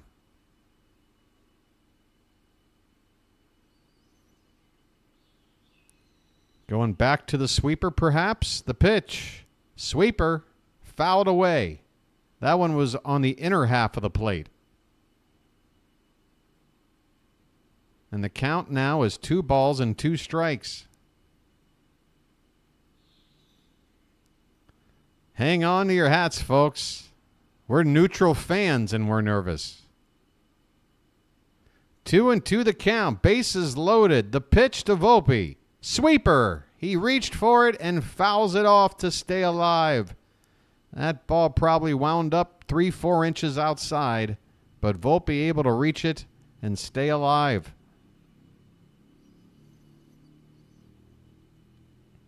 What an AB we got cooking here. It's still a 2-2 count. The pitch. He reached for it and missed. The sweeper. Trinan, again, it wasn't a full count yet. 2-2. Goes back to that sweeper, breaking off the plate. Volpe committed, and down he goes. Well, y'all come back now, you hear? 1 out left to get. In a situation where a base hit ties the ball game for the Yankees, an extra base hit gives the Yankees the lead. And we're going to get a pitching change. Holy Toledo, folks. Looks like we're going to have a pinch hitter and a pitching change all at once. We're in commercial. What a ball game. And if the Yankees don't win this, that is back-to-back heartbreaking losses, man. And I got to tell you, folks, even if the Yankees were to lose this and still come back and win the series, I still spend a couple of mornings enjoying a couple of heartbreaking Yankee losses if they lose this game. I'm saying if. I am by no means saying the Dodgers have got this game. These are all hypotheticals, folks. Papa John's Shaq-a-roni. A Shaq. Oh, look, he wiggled his eyebrows. Shaq-a-roni, extra large, $12.99. Shaq-a-roni. What makes it Shaq-a-roni? It's just a pepperoni pizza. And you paid Shaq probably $30 million to wiggle his eyebrows for 30 seconds. And that makes it a Shaq-a-roni pizza? I don't get it. If I'm ordering a Shaq-a-roni, I want it made with real Shaq. In fact, how much for extra Shaq?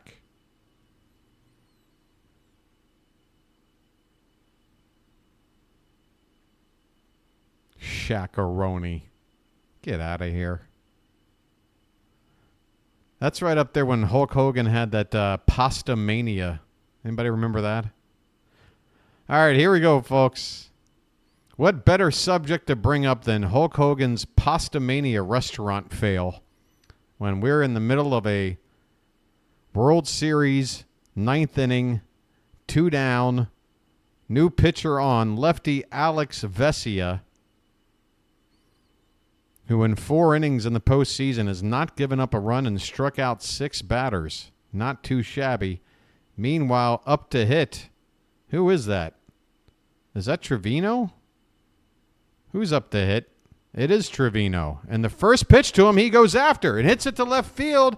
And it's going to be under the center fielder. And he makes the catch. Tommy Edman catches the final out. And just like that, the Yankees' hopes for a comeback have been dashed. The Dodgers have taken a 2-0 lead in the World Series, holding court at home, winning both games at Dodger Stadium. The final score here, 4-2. Vesia comes on, throws a pitch, and gets the save. Yamamoto gets the win, going 6 1/3.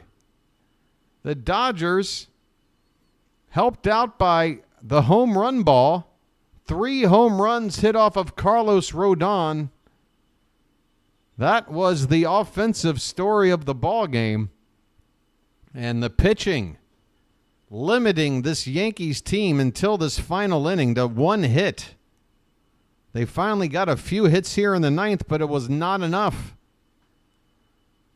The final score is 4-2, folks. And the Dodgers will head now to the Bronx in command of this series. Even if they just take 1 game in New York, it guarantees this series comes back to L.A. Actually, they could lose all 3. Yeah, they've guaranteed that worst case scenario, this series is coming back to L.A. as they head now to the Bronx. I'm still saying they win it in 5, and they're not coming back to L.A. They're going to celebrate on Yankee grass. That's my prediction, as Yoshinobu Yamamoto is being interviewed here for the post game. Hey, who's this interpreter, and what are his betting habits? I need to know more. All right, folks. Final score, the Dodgers 4, the Yankees 2. L.A. has taken a 2-0 lead. No game tomorrow night. It's a travel day as this series heads back to the East Coast. But it's going to be the same start time, folks. What is it? Just after 8 p.m. first pitch. I'll be on the air at 7:55 p.m. Eastern. I want to say once again a big, big, big thank you to Michael. And I want to thank you very much for that. I really do. For the very generous super chat, and to the other super chats as well. I think actually Michael sent another one, and then that was Scotto as well. That really helps, folks, during these off months when I'm still trying to get this channel and career off the ground. That is going to help some cup of noodles during the winter months. Thank you so much. All right, folks, do me a favor. Come on back and let's watch it again. I know the numbers for these games are nothing like the Orioles when we're doing Orioles dedicated content, but we did get over 1,000 views tonight, so that's up from game 1. And yeah, we got up to nearly 50 likes. So folks, you know, I'm just trying to water this plant called my channel to keep it from withering too much. And I think calling the World Series is probably a good idea. And again, folks, if you were inundated, can I just ask you real quick, those that are still here, be honest with me. How often were you guys inundated with ads tonight? Because I brought this up at the very top of the broadcast. But for me personally, I watch YouTube every day. And if I'm not watching it, I'm listening to it because I'm listening to a podcast or music or whatever the case may be. My YouTube is on all the time. So I'm very familiar with the rate of ads that I typically get on a video. And for whatever reason, in the past 24 hours, I have been trying to watch my YouTube, and I have been crushed with ads. Like, for example, I watched a couple react to a Halloween, like a horror movie. I can't remember what the movie was. Maybe it was like 28 Days Later, a zombie movie. I don't know, but whatever. It was like a 40-minute long video, and they were giving me ad breaks every 4 minutes. Every 4 minutes. It was... I'm like, is YouTube like going to do this across the board? Because how the heck is my channel going to survive? Why would people want to tune in if they got ads that often? I wouldn't want to be around for that. So what are you guys saying? Much better than normal. A couple not bad. Okay. So no one's telling me it's crazy. Hopefully maybe it was just a weird. Maybe they're testing something out here in Thailand. Who knows? Maybe it'll get back to normal for me today. But I'm telling you, I mean, I was getting crushed with ads the last 24 hours. Yeah, Edward, that's the benefit. Maybe one day I'll join that premium thing too, but what can I tell you? If there's a way of getting around paying for stuff, that's normally what I do. And it's gotten me this far. Thanks for tuning in, everybody, and for the feedback. Once again, final score, Dodgers 4, Yankees 2. Game 3 coming up 2 nights from now. Hope you come back and join me. And yeah, I can't believe it. The Yankees, for a second straight World Series game, kind of blew it.